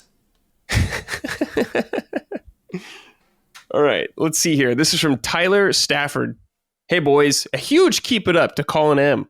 What a treat it is to get another notification on Sunday from LSM and see it was indeed another side quest. Colin's video essays are second to none, and I know the whole community agrees. Yeah, Dustin, I haven't watched the new one, but what is it, about the fall of Xbox essentially, or going third party? It's about Xbox going third party, and dude, yeah, I mentioned I complimented Colin in our staff Discord last night. He did not respond. I told him he did great work because what a bitch. This second new era side quest video obliterated the views of the last one in under 24 hours. Wow. So I don't know if that's the topic or if it's because we went public immediately instead of having an early access Patreon thing. Hard to say. But yeah, it's doing super well. I barely had anything to do with it other than making the thumbnail. So this is all Colin and the editor 616. So good work to them. And thank you, everybody, for supporting it. Yeah, very nice. All right, this is from Phil. Keep it up, Obsidian. Been playing Avowed this weekend. I'm an early access scumbag and have been having a really great time. I know the reviews were not raving, and I find that the Pillars of Eternity world and characters a little dry, and it's certainly not a, quote, sexy game, but there's still a lot to love here. The combat is exceptionally well done. Everything from sword and board, great hammers and axes, grimoire spellbooks, dual-wielding pistols, and head-shouting with rifles feels excellent and visceral. An excellent dodge and parry system keeps you moving and engaged. It's also technically a well-put-together game, pushing Unreal 5's Nanite and Luminen to render out a beautiful world that begs you to explore. So although I understand the hardcore Obsidian choice and Consequence fans are a little let down, I think there is more than enough to enjoy here. It also is a lot better than Starfield. Laughing emoji. Yeah. Hope you check it out sometime. Although I understand it's a very busy period. Cheers, Phil. Any of you guys going to play Avowed? Picking it up tonight when I get internet. When you get internet, there you go. So size in. I would like to play it, but I might have to wait till next month, just because I'm playing Kingdom Come Deliverance 2 right now still. And there's no way I'm starting another huge brick RPG while I'm playing that. Yeah. I agree with what he said, that the characters aren't exactly or the fact that it's not a sexy game and the characters are a little dry, because I've been watching people play it, or like my friends play it, and it's like, yeah, I kind of wish I had like a better side cast, I would say, because I've seen all of them, and it's like, man, like I feel like Baldur's Gate 3, for example, like it really spoiled me when it came to side characters in the cast. Like I'm never gonna get another Shadowheart, Karlach, Asterion. Like I'm not gonna get another one of those guys. Sad to say. Yeah, true. Yeah, they were great characters. Dustin, are you gonna play it? I just don't. This sounds so rude to say it this way, but I don't find it appealing to my interests. Yeah. I do like RPGs, of course, and I do like open world RPGs, but the things I've seen from this game, and especially hearing people be like, the cast and the story is kind of just okay. Yeah. for my playstyle and what I'm looking for in that type of game, the mechanic, like the fighting is not going to be enough for me. So I'm not some point I'm going to need to get Game Pass again for an Xbox release I want to check out. And at that point, I'm willing to give it a shot, but I'm not going out of my way right now to play it. Yeah, totally. No, that makes sense. Like we were saying. Oh, go ahead, Si. No, I was about to say that makes sense. Like for me, like when I hop into it, I'm not going in there with high expectations. I think it's just like I could just turn my brain off and just have fun with the combat, and that's pretty much it. But it's not going to be like, I know it's not going to be like an engaging adventure. I know, like he said earlier in his comment, like there's not a lot of good choices in the game. Like you just kind of go in and you have choices and things do change, but it's not as much freedom as previous Obsidian games. So interesting. But the combat you said is really fun and stuff like that. Yeah, the combat looks a lot of fun. Explore. Cool. All right, well that's good. Yeah, I'll check it out sometime. But yeah, hope you're all enjoying it. Okay, boys, let's see here. Lies of P. So at the State of Play, they showed the DLC finally coming out for this game, a prequel story DLC, which is interesting. I guess it's kind of like the fall of Krot and all that stuff. But I decided to revisit Lies of P because I've been meaning to for a long time. I reviewed it actually when it came out originally, and I did enjoy it a lot. So I thought it'd be a good time to revisit and do a fresh build for the DLC coming up. And I still think Lies of P is one of the best Souls-like that's not from Software. It's like I'm trying to think of who did a better one off the top of my head, and can't really think of anyone really. And well, first of all, Si, have you played Lies of P? Dustin, I know you have. Oh yeah. So I picked up Lies of P when it first came out, but I only just recently beat it. I'd say in October. Okay. Yeah. Oh, so yeah, very recent. I binged it, beat it in a week. It was a great game. Yeah. So yeah, I've been revisiting it, and I'm just kind of appreciating a lot of the stuff, particularly the art direction and location of the game. Krot. Obviously, if you play this game and you've played Bloodborne, you're like, okay, yeah, these guys are humongous fans of Bloodborne. It's not quite as gothic, but that feeling is there for sure. And just going through the city is super awesome. I like the layout. I think the level design's pretty good. Not from Software again, but pretty good overall.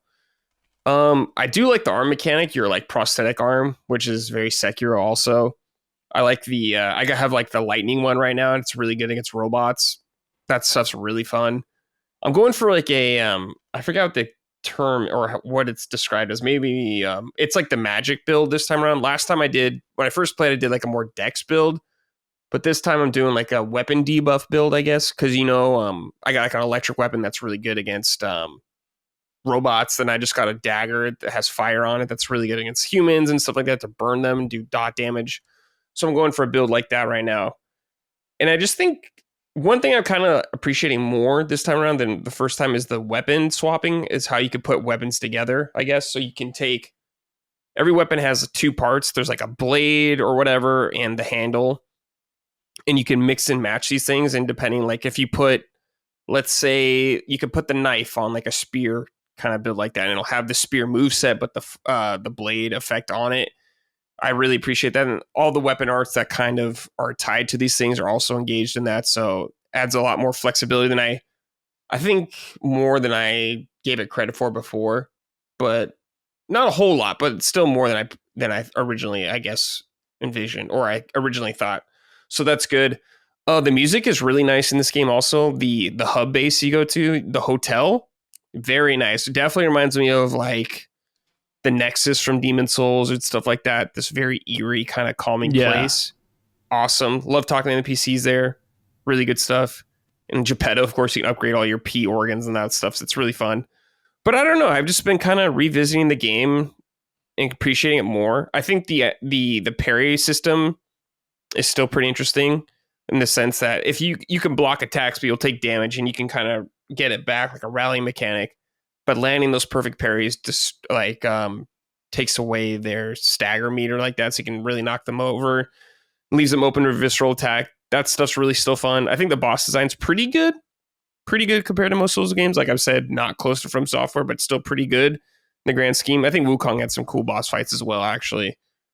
But overall, I just think this is not a quick game, but a really awesome Souls-like game if you like any of the From Software games, I think you should definitely check this out, especially with the DLC coming out because it looks really cool. Some of the weapons, the story for this game is actually better than I anticipated as well the first time I played through it. And that ending, no, I won't spoil the ending, but boy, sure is exciting of where it's going to go like that. And there's still no news of about the Lies of P sequel yet, is there? No, not that I'm aware of. Okay. But if we're just getting the DLC now, yeah, it might be a little ways off still. Dustin, I know you played through this game and you kind of had some qualms with it, I remember. Like, particularly you said, like, the feeling, like the parry feeling. I think they actually patched some of that stuff. Yeah, I'm curious about that. I said this on Sacred last week because we were talking about the DLC, is that this was a weird game for me in that I beat it, but I felt like I had a skill issue the entire time that I was playing it, where I couldn't get the feel of the parry mechanic the entire time. I don't know if it's just because Sekiro is so imprinted on my brain now that in this game, it felt like you had to parry slightly before, like you had to press the button because there's time for the sword to go up. And in Sekiro, it's like much more instant. Mm-hmm. So I never got the timing quite right on this game, but I still enjoyed it and was able to complete it. Towards the end, I was definitely struggling, but I'm very curious about the DLC. I'm going to play it for sure. So, and I'm curious about, you said they updated it to make it more, they've patched some of the stuff, I think, to make pairing windows a little more manageable. Because I do remember that, Dustin, when I first played it, there was not a delay, but you needed the wind up for it. So you'd have to do it a little bit earlier. It seems more Sekiro now, from what I recall, recently playing it, like much more instant, which is cool. I think they've nerfed a lot of the bosses and stuff. Because especially like the last one, I know the last one took you a little bit to get through. Oh, dude. Some of those bosses were tough, though. That, and there's the guy, he's like on a bridge. At the beginning of the game? Oh, the lightning stuff. The lightning lady? Oh, yeah. Yeah. She was a tough one. I got stuck on that boss for a while. And the end bosses. Dude, the very end boss. Yeah. Goodness. I almost gave up. But I did it. But you persevered, yeah, man.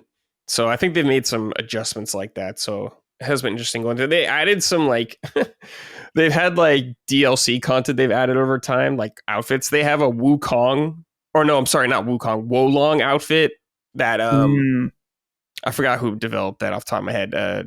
Was it Team Ninja? Yeah, Team Ninja, Koei Tecmo, yeah. So they have that, so you can get like a Chinese outfit for a piece, so it's very funny like that, and like a new weapon. They have like a holiday bundle and all that kind of stuff. So yeah, there's like a Santa outfit too. Yeah, there's like a Santa outfit. Yeah. You can get like Rudolph nose or something like that. It's very goofy but fun. It's funny. I forgot about like the Riddler guy who calls you on the phone all the time. He like asks you riddle. I'm like, what is this guy, dude? It's so funny. Are you lying or are you telling the truth? He'll always ask you like one or the other. Yeah, exactly. And he is like 100% the Riddler from Batman. But I don't know. I just think it's a really cool game, and I do like the progression later on as it goes to the level design, stuff like that. It's really fun. I don't know. I don't really know what to say because I'm not like super far into it right now, but I'm just kind of appreciating it, I think, a little more than I did before. Maybe because they've patched it up a little bit and it's a little more crisp all the way around. But all I have to say is that I'm just super excited for that sequel. Like, is it a spoiler to say what the next game is going to be about? Possibly. I would say yes, but I'll let you say it. Hold on. Lies of P ending spoiler. So we can talk about it. Okay. If you want. Yeah, go ahead. Yeah, because I was about to say, like, I was never the biggest fan of Pinocchio in general. So seeing a game based around Pinocchio lore, it's like kind of interesting, but I would say a lot more people are fans of The Wizard of Oz. Which is what the next game should be about. Because at the end, they tease that name, and it's like, wait a minute. Like, we all know what that is, right? Like, they say Dorothy. It's like, wait a minute. Are we going to get like a Wizard of Oz Souls-like game? Because that would be crazy. Yeah. Yeah, I saw people speculating that you're not Pinocchio. You're actually the Tin Man from Wizard of Oz. Yeah. And I was like, oh, maybe. Yeah, maybe. Yeah, that wouldn't be bad. Sure.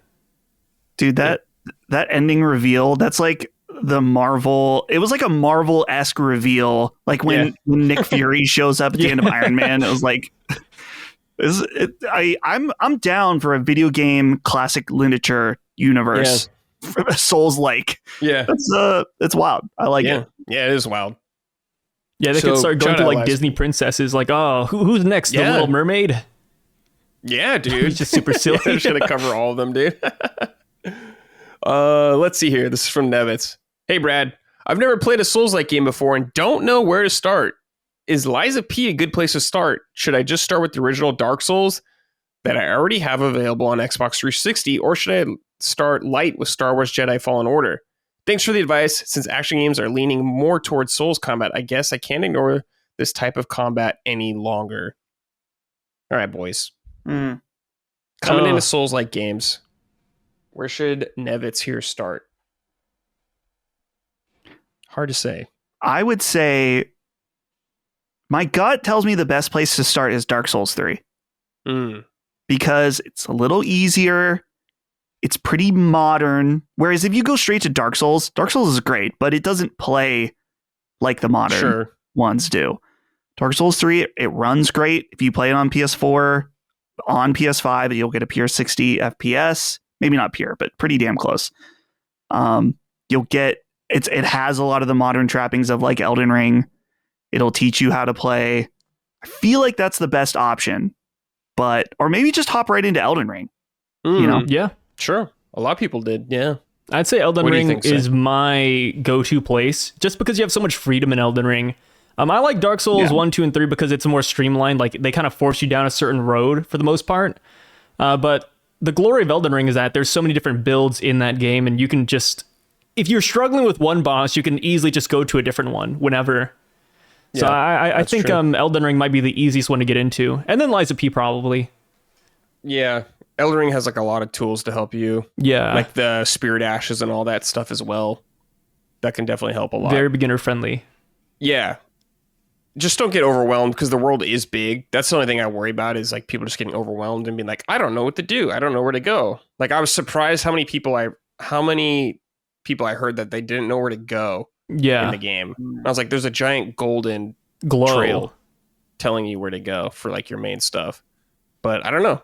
A lot of people just get kind of overwhelmed by that stuff. Don't be afraid to explore. Let's see here. Star Wars is an interesting pick because it's lighter, I would say, on the Souls-like elements, but there's also difficulties if you're like extremely new. Like, I don't know how good you're at games. I have no idea. But if you're like extremely new, you could like bump it down to help you out. But it sounds like you're a fan of action games, so you'll probably be okay. So I guess if you're okay with that, I would just say go with Elden Ring. Yeah. Because it is like up to date. There's a lot of tools to help you get through it. And it's just so damn good. If you're going to spend so much time playing a game, you might as well play one of the best out there. So let us know, Nevitz, how it goes. All right. Side, Dragon Ball Z. We have double Dragon Ball duty from you. Yeah. We have Sparking Zero and Dokkan Battle. Let's start with Sparking Zero, though. Talk to me about it. Yeah, so I brought this on here for a couple of different reasons. Mainly because DLC 1 just came out. DLC 2 should be on the way pretty soon. They're starting to tackle the anime, which is Daima. That's currently ongoing. I think they're at episode 18, 19 right now. And I'm loving the game. I think it's really fun. It's what people have been asking for years. I think they finally passed like 5 million in sales, which is the highest number, I think, so far for them. So it's really cool, but it's just sad to see that the player base has died significantly.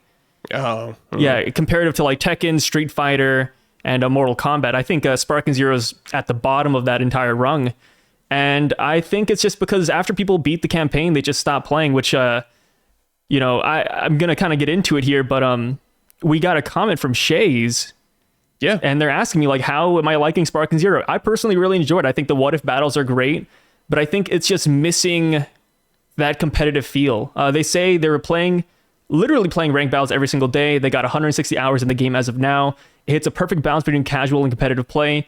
Do I enjoy DP battles? Which I do. I think it's a fun mode to mix and match your characters based on the power level. I had to take a little break because it was consuming my life, but I can't wait for the Daima DLC. And overall, I think it's fun. I like what they do with the game. So DP battles, in case you guys haven't played Sparking Zero, essentially every character in the game has a different number associated with them based on how strong they are in the series. Like, let's say Super Saiyan 3 Goku's like a 10, for example. I think he's like really like a 6 or 7, but let's just say he's a 10, and then you have another character like Cooler who's a 5. In total, you can have up to 5 different characters in your team, but you don't have to fill every single slot. Like, there's a maximum cap of 15 DP.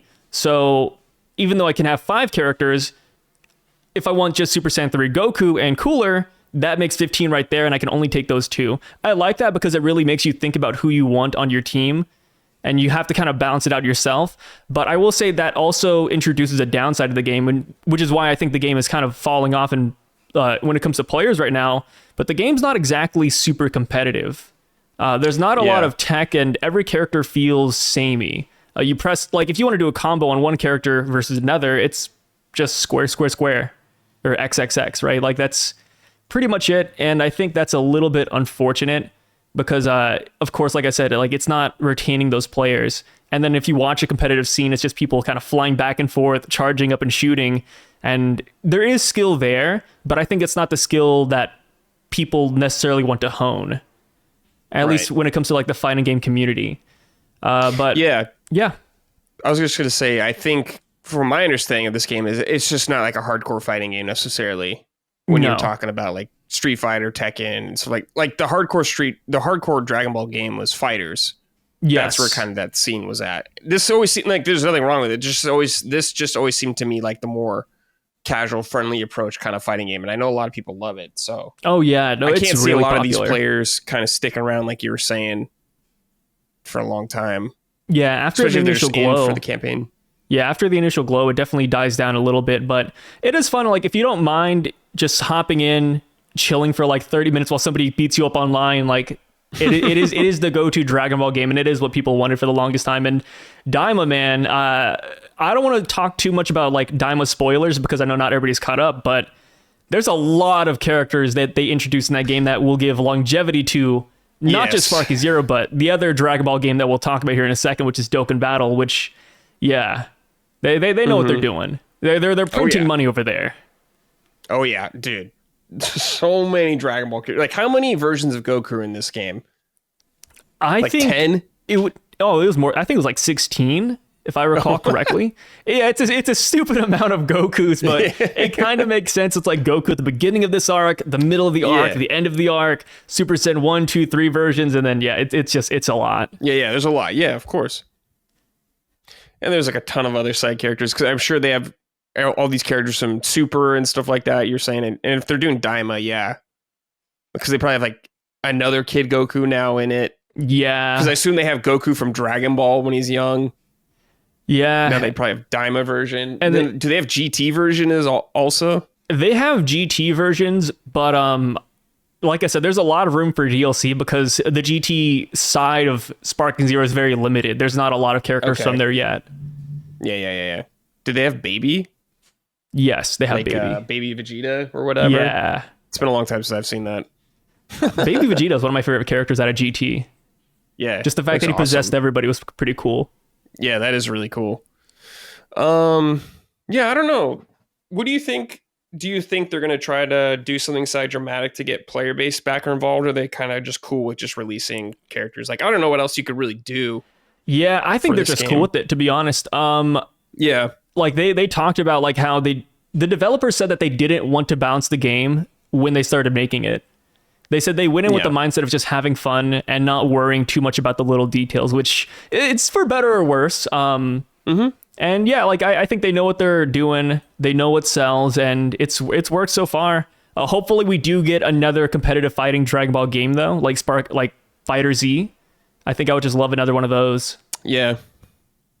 I definitely think we need another one of those. Yeah, even like a One Piece related one, right? Like I was gonna say, that's what we need. We need Arc System Works to make a One Piece game. Yeah. The only problem is the sizes of characters are all over the place in One Piece. Yeah. Yeah, the hitboxes would be awful. Yeah, it's like, can you imagine playing as Chopper against like Big Mom or something like that? Yeah, fighting Kaido. Yeah, fighting Kaido. It's like, how would that even work? Yeah, maybe you don't introduce those characters. Maybe it's just like for story only or something. Yeah, like East Blue Arc or something. I don't know. Yeah. What's that guy you like a lot from Baratier? Sanji? Don Krieg, is that it? Oh, Yeah. Don Krieg, yeah. Yeah. Now, see, early One Piece, all the characters are very normal. It's only like the later arcs where they get like more, like they get bigger and bigger. Yeah, just East Blue Saga, man. One Piece fighting game like Sparking Zero, or even just like Fighter Z, right? It can be competitive, it could be casual. Either way, I think One Piece is just primed for a fighting game, and it's crazy that we haven't had one yet. Yeah, you could do like a lot of the pre-time skip stuff, I guess. Yeah, or characters. Yeah, you could sacrifice accuracy of character sizes just to make it happen. Yeah. That works too. I know there was One Piece Burning Blood that released, I think, back in like 2016, but they were kind of like the opposite of Sparking Zero, where they tried to be very in tune with the universe. So like if a character didn't have haki, they couldn't attack a Logia. Sanji couldn't hurt a woman. Really? And yeah, the balancing was just so bad in that one. Yeah. They're trying to be too lore accurate. Yeah. That's really funny though. It's like I feel like they're just always missing that mark. It's unfortunate. Because One Piece is huge, dude. They should totally do that. I'm surprised they kind of haven't done like a Naruto one either, because it's still so popular. Oh yeah, like an arena fighter, yeah. Yeah, well, if they did like Arc System Works did another one, like fighters, like something like that. I want more 2D anime fighters. Same. I'm kind of sick of 3D ones. Yeah, that's why I like Fighter Z a lot. Very good. Yeah, exactly. They're not anime fighters are usually not very good already as it is, which is a shame. So when we got Fighter Z, like an actually good competitive fighting game, is awesome. So I feel like it's an easy way to print money. Like the anime fans, they're willing to throw dollars in the trash just for a game like this, you know? Absolutely. But we're not getting a meal though. We're not. I know. They're not serving their audience, man. There's potential there. Yeah. Dustin, if we're getting a One Piece fighting game, who do you want in it? That's what I was gonna ask you guys, like, who's your obscure character pick to fight as? Who do I want in it? It's nice because we're all caught up to One Piece as well. Yeah. I'm trying to think of like what obscure dude, like maybe Moria, maybe. I mean, he would be Gecko Moria. Yeah, Gecko Moria would be nice, of course. Yeah, I want Big News Morgans. I just want to fight as that bird. Birdman, yeah. Throw newspapers or some shit at someone. That'd be awesome. Ooh, I would like Captain Kuro. Just bring it back to like early East Blue. Just the stupid clause in his Kuro? Nickname. Yeah. Oh yeah. He's the man of 1,000 plans. Yeah. Is that poop on his jacket? Like, what is the deal with that? Yes. Somebody asked at one point, and he did say it's indeed poop. But I think Oda was just joking when he said that. But it does look like poop. Worst jacket design. What's the guy at the beginning that's in the treasure chest? Gaimon, dude. What would his moveset be? That would not work. Yeah, he can't even fight. I think in his prime, he just had a pistol and that was it. Yeah, that'd be an awesome character, dude. So I'm going to make you pick a giant. Who do you want in it? Just one giant? One giant. They're all so awful. I know, that's why I'm making you pick them. They're all so awful. I hate the giants. I know you hate the giants. When it comes to One Piece, they're known for their wacky designs, but I'm not a fan of wacky designs necessarily. So when it comes to like the races in One Piece, I'm just not a fan. So giants are one of them just because they're absurdly large. I guess I'd have to go with it's a newer giant. I like Loki a lot. Okay, cool. Yeah, good design. I thought you were going to pick Ripley, but I'll take that. I can't imagine how she'd fight yet. I got to see her do something. What about Road? Road would be pretty good. Road would be really good. I can imagine he had like a Lego-themed attacks. Yes. Yeah. Yes. That'd be awesome. I'm bad with character names. I'm thinking of like the cool ones, like thinking about their moves. The Cracker guy from Whole Cake. Oh, his name's just Cracker. His name's just Cracker? Okay, so I was like, is that his name? Yeah. That would be a good one. Yeah. He's a glass cannon. A lot of the Whole Cake characters would be lit. Kind of want Beppo, too. I would love Beppo. Dude, Beppo's a great character. Beppo, underrated One Piece character. Same with Kid. Yeah. Captain Kidd. Yeah, People hate Kid, but man, he's he's like time. Alternate timeline, bad timeline Luffy. That's all he is. Mm-hmm. Yeah. All right, so let's talk about Dokkan Battle. Ooh. What is this? This is a mobile game, right? Yeah, I put this on here just because I was like, double Dragon Ball. So Dokkan Battle is a 10-year long running iPhone, iOS, Android game about Dragon Ball. You essentially go in there. Wow. Yeah, it's the whole gacha system where every month or so there's a new character. You spend your points on that character, try to get them. 9 times out of 10 you don't get them, and it's just rinse and repeat. Which is why I see this comment from I diddled that for $1. They say, Sai, how much money have you spent on Dokkan Battle to keep up with the meta? And I'm gonna be honest, too much, brother. I do my bills. I write them in, and it pains me to see how much I put into Dokkan Battle. It's at least probably anywhere from 70 to 100 a month. Damn. It's not, and here's the thing, you don't have to spend money. You don't have to spend money. But for me, someone who's been playing for, I'd say about like 9.5 years, I've been playing it almost since the start. I have almost every single character. So now when a new one comes out, I want them. And why I say you don't have to spend money on them is because the characters do come back. Like after about 6 or 7 months, they come back again and again and again, and it becomes easier and easier to get them. So it's like, you don't have to spend money, but if you are addicted like I am, it's a hard habit to quit. Gacha games are very predatory, but you know what you're doing when you hop into it, though.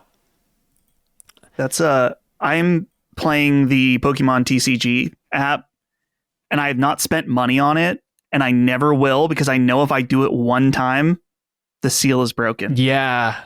And it opens up. I'm like, no, dude, I got to see how much I can ride this for free. It's Pandora's box. Yeah. And I see it right here. So they go on with their comment. They say, I recently quit DB Legends, which is another mobile game, because I got tired of the new BS they introduced with every new monthly character. These are usually Saiyans, Sun Family, or hybrids. If you don't have that character, you'll have an extremely hard time in PvP versus the whales. And that's one good thing about Dokkan Battle, is that Dokkan Battle is a single player experience. You don't compete against anybody. So the only person you are nerfing is yourself, right? You're not hopping into an online match and getting beaten by somebody else, which is why One Piece actually has a phone game as well called Bounty Rush, where it's a gacha game and it's like capture the flag. It's 3v3 online multiplayer. And the downside of it being a gacha game is that if you hop into a match and the opposing team paid more for their characters, they're going to beat you 9 out of 10 times. And I think that's the glory of Dokkan Battles, that you don't need these characters. Like no one's like beating you online for them. So that's why I quit DB Legends as well. How do you what is the gameplay like of this game? I'm looking at it right now. Is it like a puzzle game? Yeah, it's you essentially just collect orbs. The way Dokkan Battle works is that I think there's like 26 orbs on the screen, and you just click the one that has the same color as your character, and then you get points. And then if you get enough points, your character will do a super attack, and they'll do more damage. It does not take any strategy whatsoever. It's completely RNG for the most part. And it's just like one of those mindless phone games you have on the side that you just like click a couple buttons and you're done. And I think that's the best part about it. You just pick it up, go, close it. There's no real competitive nature to it. So there's like actual anime cutscenes in this? It looks like? No, they created from the ground up. Oh, really? Yeah. I'm looking at a trailer. Maybe it's... Okay, it's like Goku fighting Zarbon, I think his name was, in like the Yojimba area or something like that. Yeah, they use a lot of anime like scenes as references, or they'll just copy them 1-to-1, but it's all like in-game footage in quotation marks. But yeah. And the 10th anniversary is going on right now, which is why people are playing it. I think it hit like top grossing in the iOS store in a couple of countries. So it's a very popular game despite it being 10 years old. Yeah. I mean, I get Dragon Ball's huge, man. Yeah. How much is like a character? Let's say like a new character comes out. So it costs 50 stones to do a multi-summon. 50 stones will net you around like during a sale, maybe like $15. But it's not guaranteed though. Like it's like a small chance you'll get them. Yeah. Damn, dude. I mean, gacha games, man. They're so good at getting money from people. Yeah. People so love addictive, loot man. boxes. I get it, dude. you want those new Saiyans or something like that. they have like all the Piccolos and stuff like that too, dude. That's super funny. Yeah. Dude, loot boxes are just the way to go, man. It sucks to say, but like even Overwatch is bringing them back. Yeah. That is interesting. I wonder if if you'll be able to buy those. I wonder. Maybe. I don't know. Because like some countries, loot boxes are banned and stuff like that. I just don't know how it'll work necessarily. Yeah. Unless they tell you what you're going to get in the box or something along those lines. I don't know. I'm not a lawyer. I don't know how any of that shit works. Yeah. I didn't read the rest of Diddler's comment. I didn't even see it, but they said, I've never played Dokkan, but I see chatter on Twitter. It seems to be similar to Legends, and with each new banner character, it changes the meta. You then need that character to be able to compete. I played Legends for every day for 3 years. I finally quit, and I have more time in my day now. I'd say just pick up Dokkan Battle. Like I said, there's no hassle to beat the newest event. It'll always be there. The characters that you missed out on, they'll always be there. I say just play for free. Don't be like me. But you should definitely pick up Dokkan Battle, though. Now's the best time. Yeah, if you like, what were they playing Legends before? Yeah, maybe hop over to Dokkan Battle. Yeah, it looks cool. Dude, you're going to be fucked, Si, if they do a One Piece game or anything like this. Yeah, no, the thing is, if they do a One Piece game, I can actually like make videos about it, though. That's true. It's content That's for the you. glory. Yeah. Yeah, tax write-off. Yeah, there you go. Okay. Exactly. Please, just give us some One Piece game, man. That's why I'm always so mad. I know. Not happening. Speaking of that, where are you at with One Piece card game? The trading card game. See, that's like the Pokemon trading card game for you. I do not want to open that can of worms. I don't want to buy boxes because I feel like I'm just going to go down that rabbit hole and just start getting all the cards.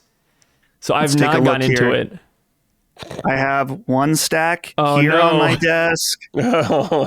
There's 2 more stacks over here. Stay away. Yeah, stay away. You do get the allure of like getting a cool Gold Roger card. That's nice. Yeah. But it's not worth it. It's not worth it. Stay away from the One Piece card. Yes, stay away from anything we have to spend money. Please. Yeah. Dude, some of these cards are so cool though. I mean, look at this is a Dawn card that has Shanks on nice. Shanks on it, dude. There's some of them are so cool. Have you played it before? Have you gone like any tournaments or played anybody else in real life? No, I've played a little bit with my wife Holly, but I have not played. There's no one that plays around me, so yeah, I think that's the one downside. I think if they had I said I don't want to open the can of worms, but if they had a Steam game for One Piece, I would do it, like the trading card game. Because like for Yu-Gi-Oh, there's Duel Links and there's Hearthstone as well, Master Duel. So if they do like a digital One Piece trading card game, I'd totally hop into it. Yeah, damn, dude. I know, just collecting the cards themselves is just so sick, dude. Yeah, like that just Roger like card them was too. awesome. It's like, damn, dude, I want to get those, but I should not. Like get a law card or a Shanks card would be so cool, dude. But it's dangerous. You're right. Must resist. All right, boys, let's close the show with some questions from the audience. If you want to send an entry to this show, I post a thread every Saturday on our Patreon calling for your submissions. So keep an eye out there. All right, let's see here. This is from Zach. Brad and Dustin, what are 5 Disney worlds that you would like to see in Kingdom Hearts 4? They can be new or returning worlds. Thank you. First, though, Si, do you like Kingdom Hearts at all? I'm not a big Kingdom Hearts fan. I like the soundtrack and the music, but not a big fan of the games. Okay. Fair enough, dude. Fair enough. Dustin, worlds. 5 Disney worlds. What do we want to see, dude? Definitely want Tron to come back. Okay. The Tron has already been in 2. Yes. That's okay. Come back.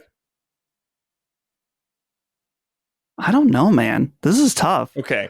I'm just thinking of my favorite worlds. Yeah. So, the black and white Mickey Mouse world. Yep. Timeless River. I don't know. What do you think, Brad? Star Wars, which is going to happen. We're going to get that. That'll be sick. They're going to do Avengers probably. I don't really care, but I think that'll happen. I would like to see Jungle Book because that's never happened. It was supposed to happen, but it got cut from Birth by Sleep. I'm trying to think of like maybe a Finding Nemo world where you turn into fish. That could be pretty. Well, it gives me Little Mermaid flashbacks, which are not good, but maybe that could be kind of goofy. I don't know, dude. I'm trying to think of like something really stupid that Disney owns that they could do. Like, I didn't even know they owned Tron. Yeah, pretty sure. Yeah, they did the original Tron as well. Yeah, they're Tron. Off the top of my head, I don't know. Robin Hood hasn't been done yet. That'd be really good to have. And I don't know. What's newer good Disney stuff? Is there what do you think? Maybe, I mean, there's a bunch that would fit. That's the weird part is I don't really care about Disney that much, which is weird for being a Kingdom Hearts fan, but like Moana, maybe. Ooh, that could be fun. Moana. Yeah, bring in Dwayne "The Rock" Johnson. Yes. Yeah, with Sora, hell yeah. Yeah. That'd be awesome. I hope they bring back Traverse Town at some point as well. I would love to go back there. One of the best. All right, let's see here. Crimson Sun Rodin. Hello, Straw Hats. Where's the good One Piece game? Or where are the good One Piece games at? I feel like you can make one in the same vein as Dragon Ball Z Sparking Zero game. So where is it? I think it could do well if done right. If you did have a One Piece fighting game, what characters would you want in the game? What 5 to 10 characters would you pick to be in the game? You can pick any of the Straw Hat. You can't pick any of the Straw Hat Pirates. By the way, how's everyone feeling about the current state of the story? We are among friends here this episode, so now is the time to talk about this kind of thing. May the will of D set us free. So I'm going to write a note here for One Piece character spoilers so you guys can talk about any character you want. We kind of talked about this a little, but we can get deeper into it. 5 to 10 characters, no Straw Hats.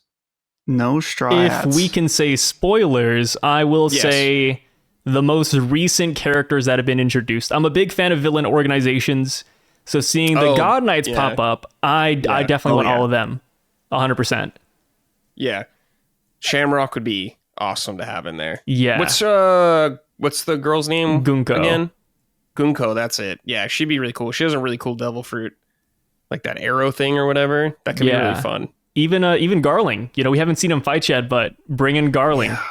That hair stuff. Dude, that beard and the hair. Yeah, hell yeah. The Moon Boy. Yeah. That would be awesome. What about you, Dustin? Well, I was thinking also, I mean, the Knights would be sick. Thinking about the end of Egghead. All of the... Gorosei? Yeah. Oh, yeah. Mm-hmm.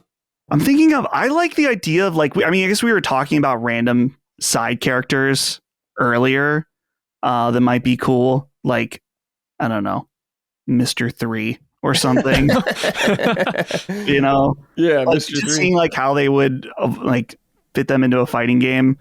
I have to look. I'm trying to remember. I searched every One Piece character just because there's so many. It's name a random one. It's yeah, there's so many characters, dude. Wait, so who are your guys' favorite Gorosei member? Because there's 5 of them. So if you had to pick one from Egghead, which one would you want in the game? Which one do I want in the game? Isn't Saturn the most iconic one, I guess? Yeah, because I think the most. Yeah, Egghead was kind of centered around Saturn for the most part. Yeah. I'm trying to think, dude. The worm guy? What was the worm? Which one is he again? Jupiter, that one's really funny, dude. Yeah, I think I want the worm guy. Just a really silly one. Yeah, that one's awesome, dude. I mean, they're all pretty cool, but yeah, Jupiter. We'll go with Jupiter. That'd be hilarious. Random side character, Bartolomeo, you could do, I guess. Caribou, another random side character. Vasco Shot from Blackbeard's crew. Oh, Vasco Shot. Good old Vasco Shot. With his dick nose. Yeah, that'd be awesome. It's blackened now, too, for some odd reason. Yeah. What about what's his name? Prince Bruce? Yes. With the long hat. Yeah. Yeah. You could do him. Just random characters like that, I guess. I don't know, man. Just so many characters, it's hard to say. Yeah, if we had to go with Wano, I'd want Ashura Doji from the Scabbards, the guy that kind of looks like Patrick Star. Mm-hmm. Yeah. That's a good one. That's a really good pick. Yeah, I think that's the problem with having we talked about it earlier, but having a One Piece game because there's so many characters. Who do you put in? Yeah, there's too many. You'd have DLC for years. Yeah. There's too many, dude. I would want Caesar Clown in one of the games. Ooh, Caesar would be nice. He'd be fun in that fighting game, dude. Give him like a gangster Gastino outfit as well. Yes. Yeah, that'd be good, man. But yeah, we're due for like a huge One Piece game. The IP is like bigger than ever, I feel like, so they need to capitalize on that. They just keep on making the worst games though. I mean, we had One Piece Odyssey, which was turn-based, that didn't sell well. And before that, we had World Seeker, which was like a semi-open world action adventure game, which also was not great. I don't know what they're doing. Yeah. I feel like Odyssey could have potential if it just wasn't like mostly recap of past stuff. I feel like that was a mistake. And World Seeker is just like not a good weird game. Yeah, World Seeker was awful. I don't know. They have potential. They just need to actually make a really, really great game. They just need to, I don't know, where you actually sail around on the sunny or something like that, where they let you go to different islands. Yeah, to live that One Piece fantasy. Something like that. I don't know. So we'll see. We'll keep hoping for a good One Piece game. All right. This is from Davey Supel. What's up, boys? Have any of you played the Monster Hunter Wild Beta? And if you have, what did you think of it? I know Brad is very excited about this game, but I thought I was going to sit this one out. Well, I tried the beta and I really liked what I saw. I liked it enough to be tempted to buy the deluxe edition. Now I just need to convince my friends to buy yet another $70 game to play with me on top of all the games we currently play. Have a I'll hang up and listen kind of day. Yeah, Monster Hunter. We're all three of us are excited, I believe, right? Oh, 100%. Oh yeah. Yeah. Okay. So we're all hyped about it. Me and Dustin did play the first beta when it came out. I didn't play the newest one though. After the first beta, I was like, I'm good. I don't need to play anymore. Especially because it's so close. Yeah. I'm totally fine with just waiting. Did you play the beta at all, Si? No, I feel the exact same way you do, where it's like, it's so close that I'm gonna avoid the beta because I don't want to, what is it? Like people say edging, right? I don't want to edge myself because it's right here. Like I don't want to play it for a day or a weekend and then I want to play it the next day and it's not here anymore. I'd rather just wait for the game to come out and then I can just have a full on goon session, as people say nowadays. Yeah. And just have fun. Goon and have a glizzy or something. Yeah, as goon. The kids say. Glizzy. Si, what weapon are you going to use? I only use, is it the Great Katana? The longsword. Yeah, the longsword. Yeah, I only use the longsword. Yeah, me too, pretty much. Yeah, I'm very boring. Mechanics. Yeah, well now you can use two weapons at once, so I got to learn another weapon. But choices, man. Dustin, do you know what you're going to play as? I honestly don't really know. The last Monster Hunter game I played longsword, but I really liked the. I'm trying to remember. Is it the dual wield? Yeah, there's like dual wields. Yeah, I was kind of messing around all over the place in the beta, so I really don't know what I'm going to do. Yeah. But it's a fresh start, and now that you can equip two weapons in one go, now you got to double up. You know? Yeah, it's like kind of want to use a hammer as well to bonk some monsters because that's really fun. Getting a huge charge attack in there, but also the hunting horn. Kind of want to be jamming out there in the field. Oh, that wouldn't be bad. Yeah, sounds like a lot of fun. But I don't know, man. It's like I see the gun lance. I'm like, oh, that looks really cool. Maybe I should learn that. But I don't know. It's gonna be an exciting time, dude. I'm so hyped for it. The successor to Monster Hunter World, dude. Whew. It's gonna be sick, dude. So we're all three very excited about that. And all you listeners, you should be, even if you're not excited. You should be. You should also just pick up the game. Deluxe edition. Right. You should buy the game. Mm-hmm. That's right. All right. This is from this guy. Hello, Brad Dragon, Sivian, and Bustin. Bustin? Bustin' Dustin? All right. Yeah. That's like a Garbage Pail Kids card. Yeah. Bustin' Dustin. I think that literally is one. Really? Oh, man. That's awesome. Oh, you like JoJo, huh? Dustin, rank the arcs from best to worst. The correct answer is, this from them, Diamond is Unbreakable, Stardust Crusaders, Stone Ocean, Battle Tendency, Golden Wind, Phantom Blood. Notice that Steel Ball Run, JoJo Lion, and the JoJo Lands aren't included because they haven't been animated yet. I'm not reading manga like some fucking dork. Take care. Wow. Fair enough. But this guy's got a chip on his shoulder, apparently. Yeah. Well, Side, are you caught up on JoJo, or do you like JoJo at all? I'm not the biggest JoJo fan. I've tried to get into season 1 multiple times. I haven't really enjoyed it, so I've been thinking about just skipping on to like season 4, just hopping into the middle of it.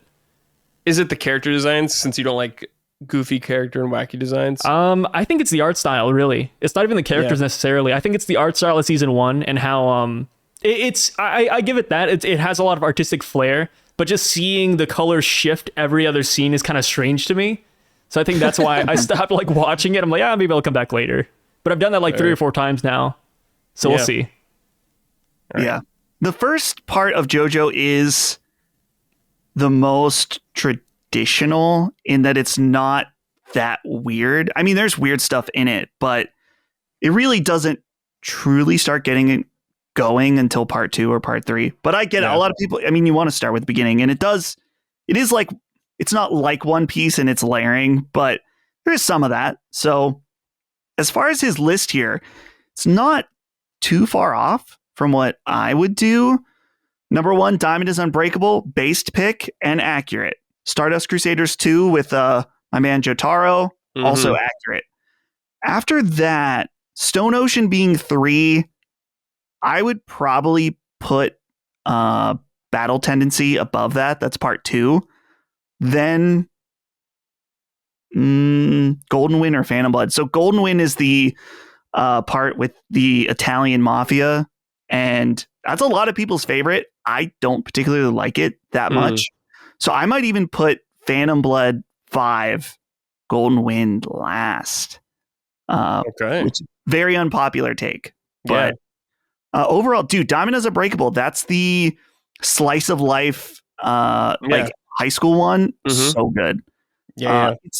I didn't like it at first because it's such a hard break from part 3, which is like this globe-trotting adventure against Dio, of course. And then so Diamond Unbreakable feels really small in comparison. But then it's when, in hindsight, when you look back, you're like, that was actually sick. Yeah. Which one is it? Part 2 that has Speedwagon? Part 1. Well, it depends on which Speedwagon. But I think part 1 and 2 are the OG Speedwagon. I love when they just say his name in Japanese. It's so funny. Speedwagon.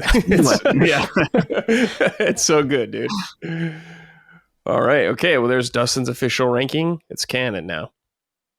All right, boys. Last write-in right here from Javen or Javin Mather. I see that B Dizzle and Dust Dog are both playing the Nightreign network test, and it, of course, brings to the mind the term Soulsborne. What is a gameplay style or mechanic from another title or IP that could have potentially caught on in such a way that it might have garnered its own term subgenre, but of course didn't? Okay, a gameplay style or mechanic that could potentially get its own genre. Hard to say, man. Hard to say. The thing is, I think if it did, it would have. You know? Yeah. It kind of feels like that. A lot of people felt like when Shadow of Mordor came out, that there was going to be a lot of people that picked up the Nemesis system. And then it just no one ever took that. But that wouldn't even be a whole subgenre. It would just be a mechanic that becomes more popular. One that kind of comes to my head is Shenmue. I guess like Shenmue was such ahead of its time when it came out that its name didn't kind of persist longer throughout. Like a lot of people don't even know what Shenmue is nowadays, but the sense of like wandering this town and schedules and all that kind of stuff. I guess people would just lump that into maybe like an immersive sim almost nowadays, or they would say it's Yakuza-like, I guess you could say, something along those lines. Right. But other than that, I can't really think of I would say maybe like Dead Space with their dismemberment. I think that could have taken off really well. Like more games using dismemberment in such a manner where like, oh, there goes his foot. He can't walk anymore. Now he's just limping. I kind of talked about Fear and Hunger, which it has the dismemberment thing in there too. But I think it'd be cool if more games had dismemberment where like it actually meant something. Like it would change the way enemies would react or your character would react. Yeah. But hasn't really taken off, though. Maybe Onimusha will have something like that. I don't know. Yeah. because I do agree. That is a really interesting mechanic. I like to see. Like, what was it? Callisto Protocol kind of had some stuff like that. Yeah. Like you could bash an arm off like that off the enemy and it change how they fight you and stuff. So there's definitely room to explore. I think it's a good one, Sai. I don't know. I think that's it. I can't think of anything else. Yeah, me neither. Yeah. But with that, we have come to the end of the episode. Dustin, Sai, thank you both for joining me. Pleasure having both of you here. Of course, Sai, our special guest as well. No, thanks Sai, for having me. before we go, though, tell the people where they can find you. Yeah, so you can find me on YouTube. Just type in SYV. That is where you will find all of my One Piece content. Of course, SYV, and then spoilers will find you. You will find my spoiler content where I talk about the chapter like a week in advance. So there's that as well. And outside of that, that's pretty much it. Eventually, I will have like a dedicated gaming channel, but it's not really there yet. So stay tuned for that. But outside of that, you guys can find me here whenever I make another guest appearance. Yeah. I love to be here. I love to be part of the conversation. And like I said, I talk so much about One Piece that it's nice to break up the norm. And I appreciate you guys for having me here. I really do. Yeah, of course, I love having you on here. You're great. So it's good stuff. And of course, Dustin, my man. I have a small story that I was saving for a few weeks. Oh, okay. To end off the show, a One Piece related thing. Okay. I went to see the One Piece Orchestra in Pittsburgh a few weeks ago. Fantastic show. Loved it. I have like a sweater that has the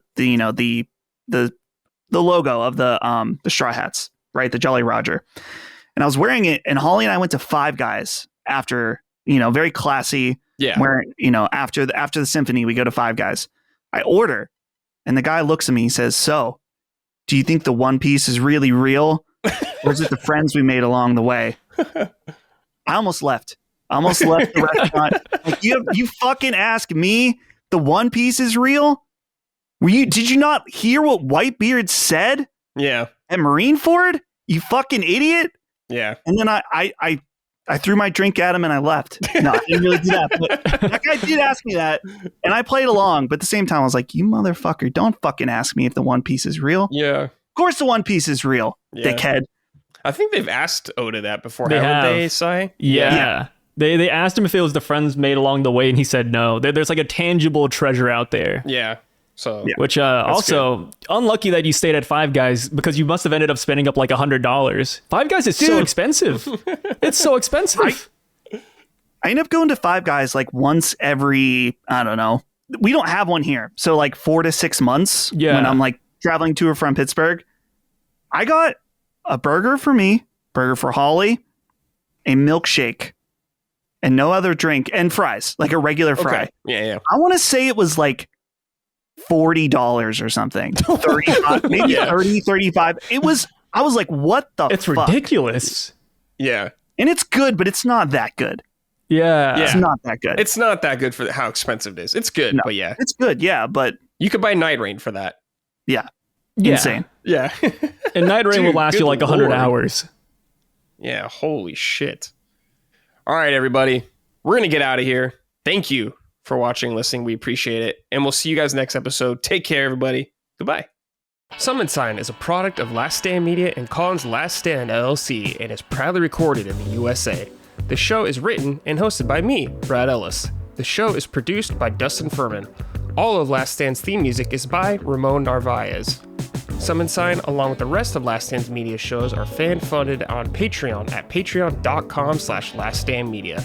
The following names are at the producer level on Patreon, our highest tier, and we are grateful for your kind contribution and generosity to our independent endeavor. Thank you.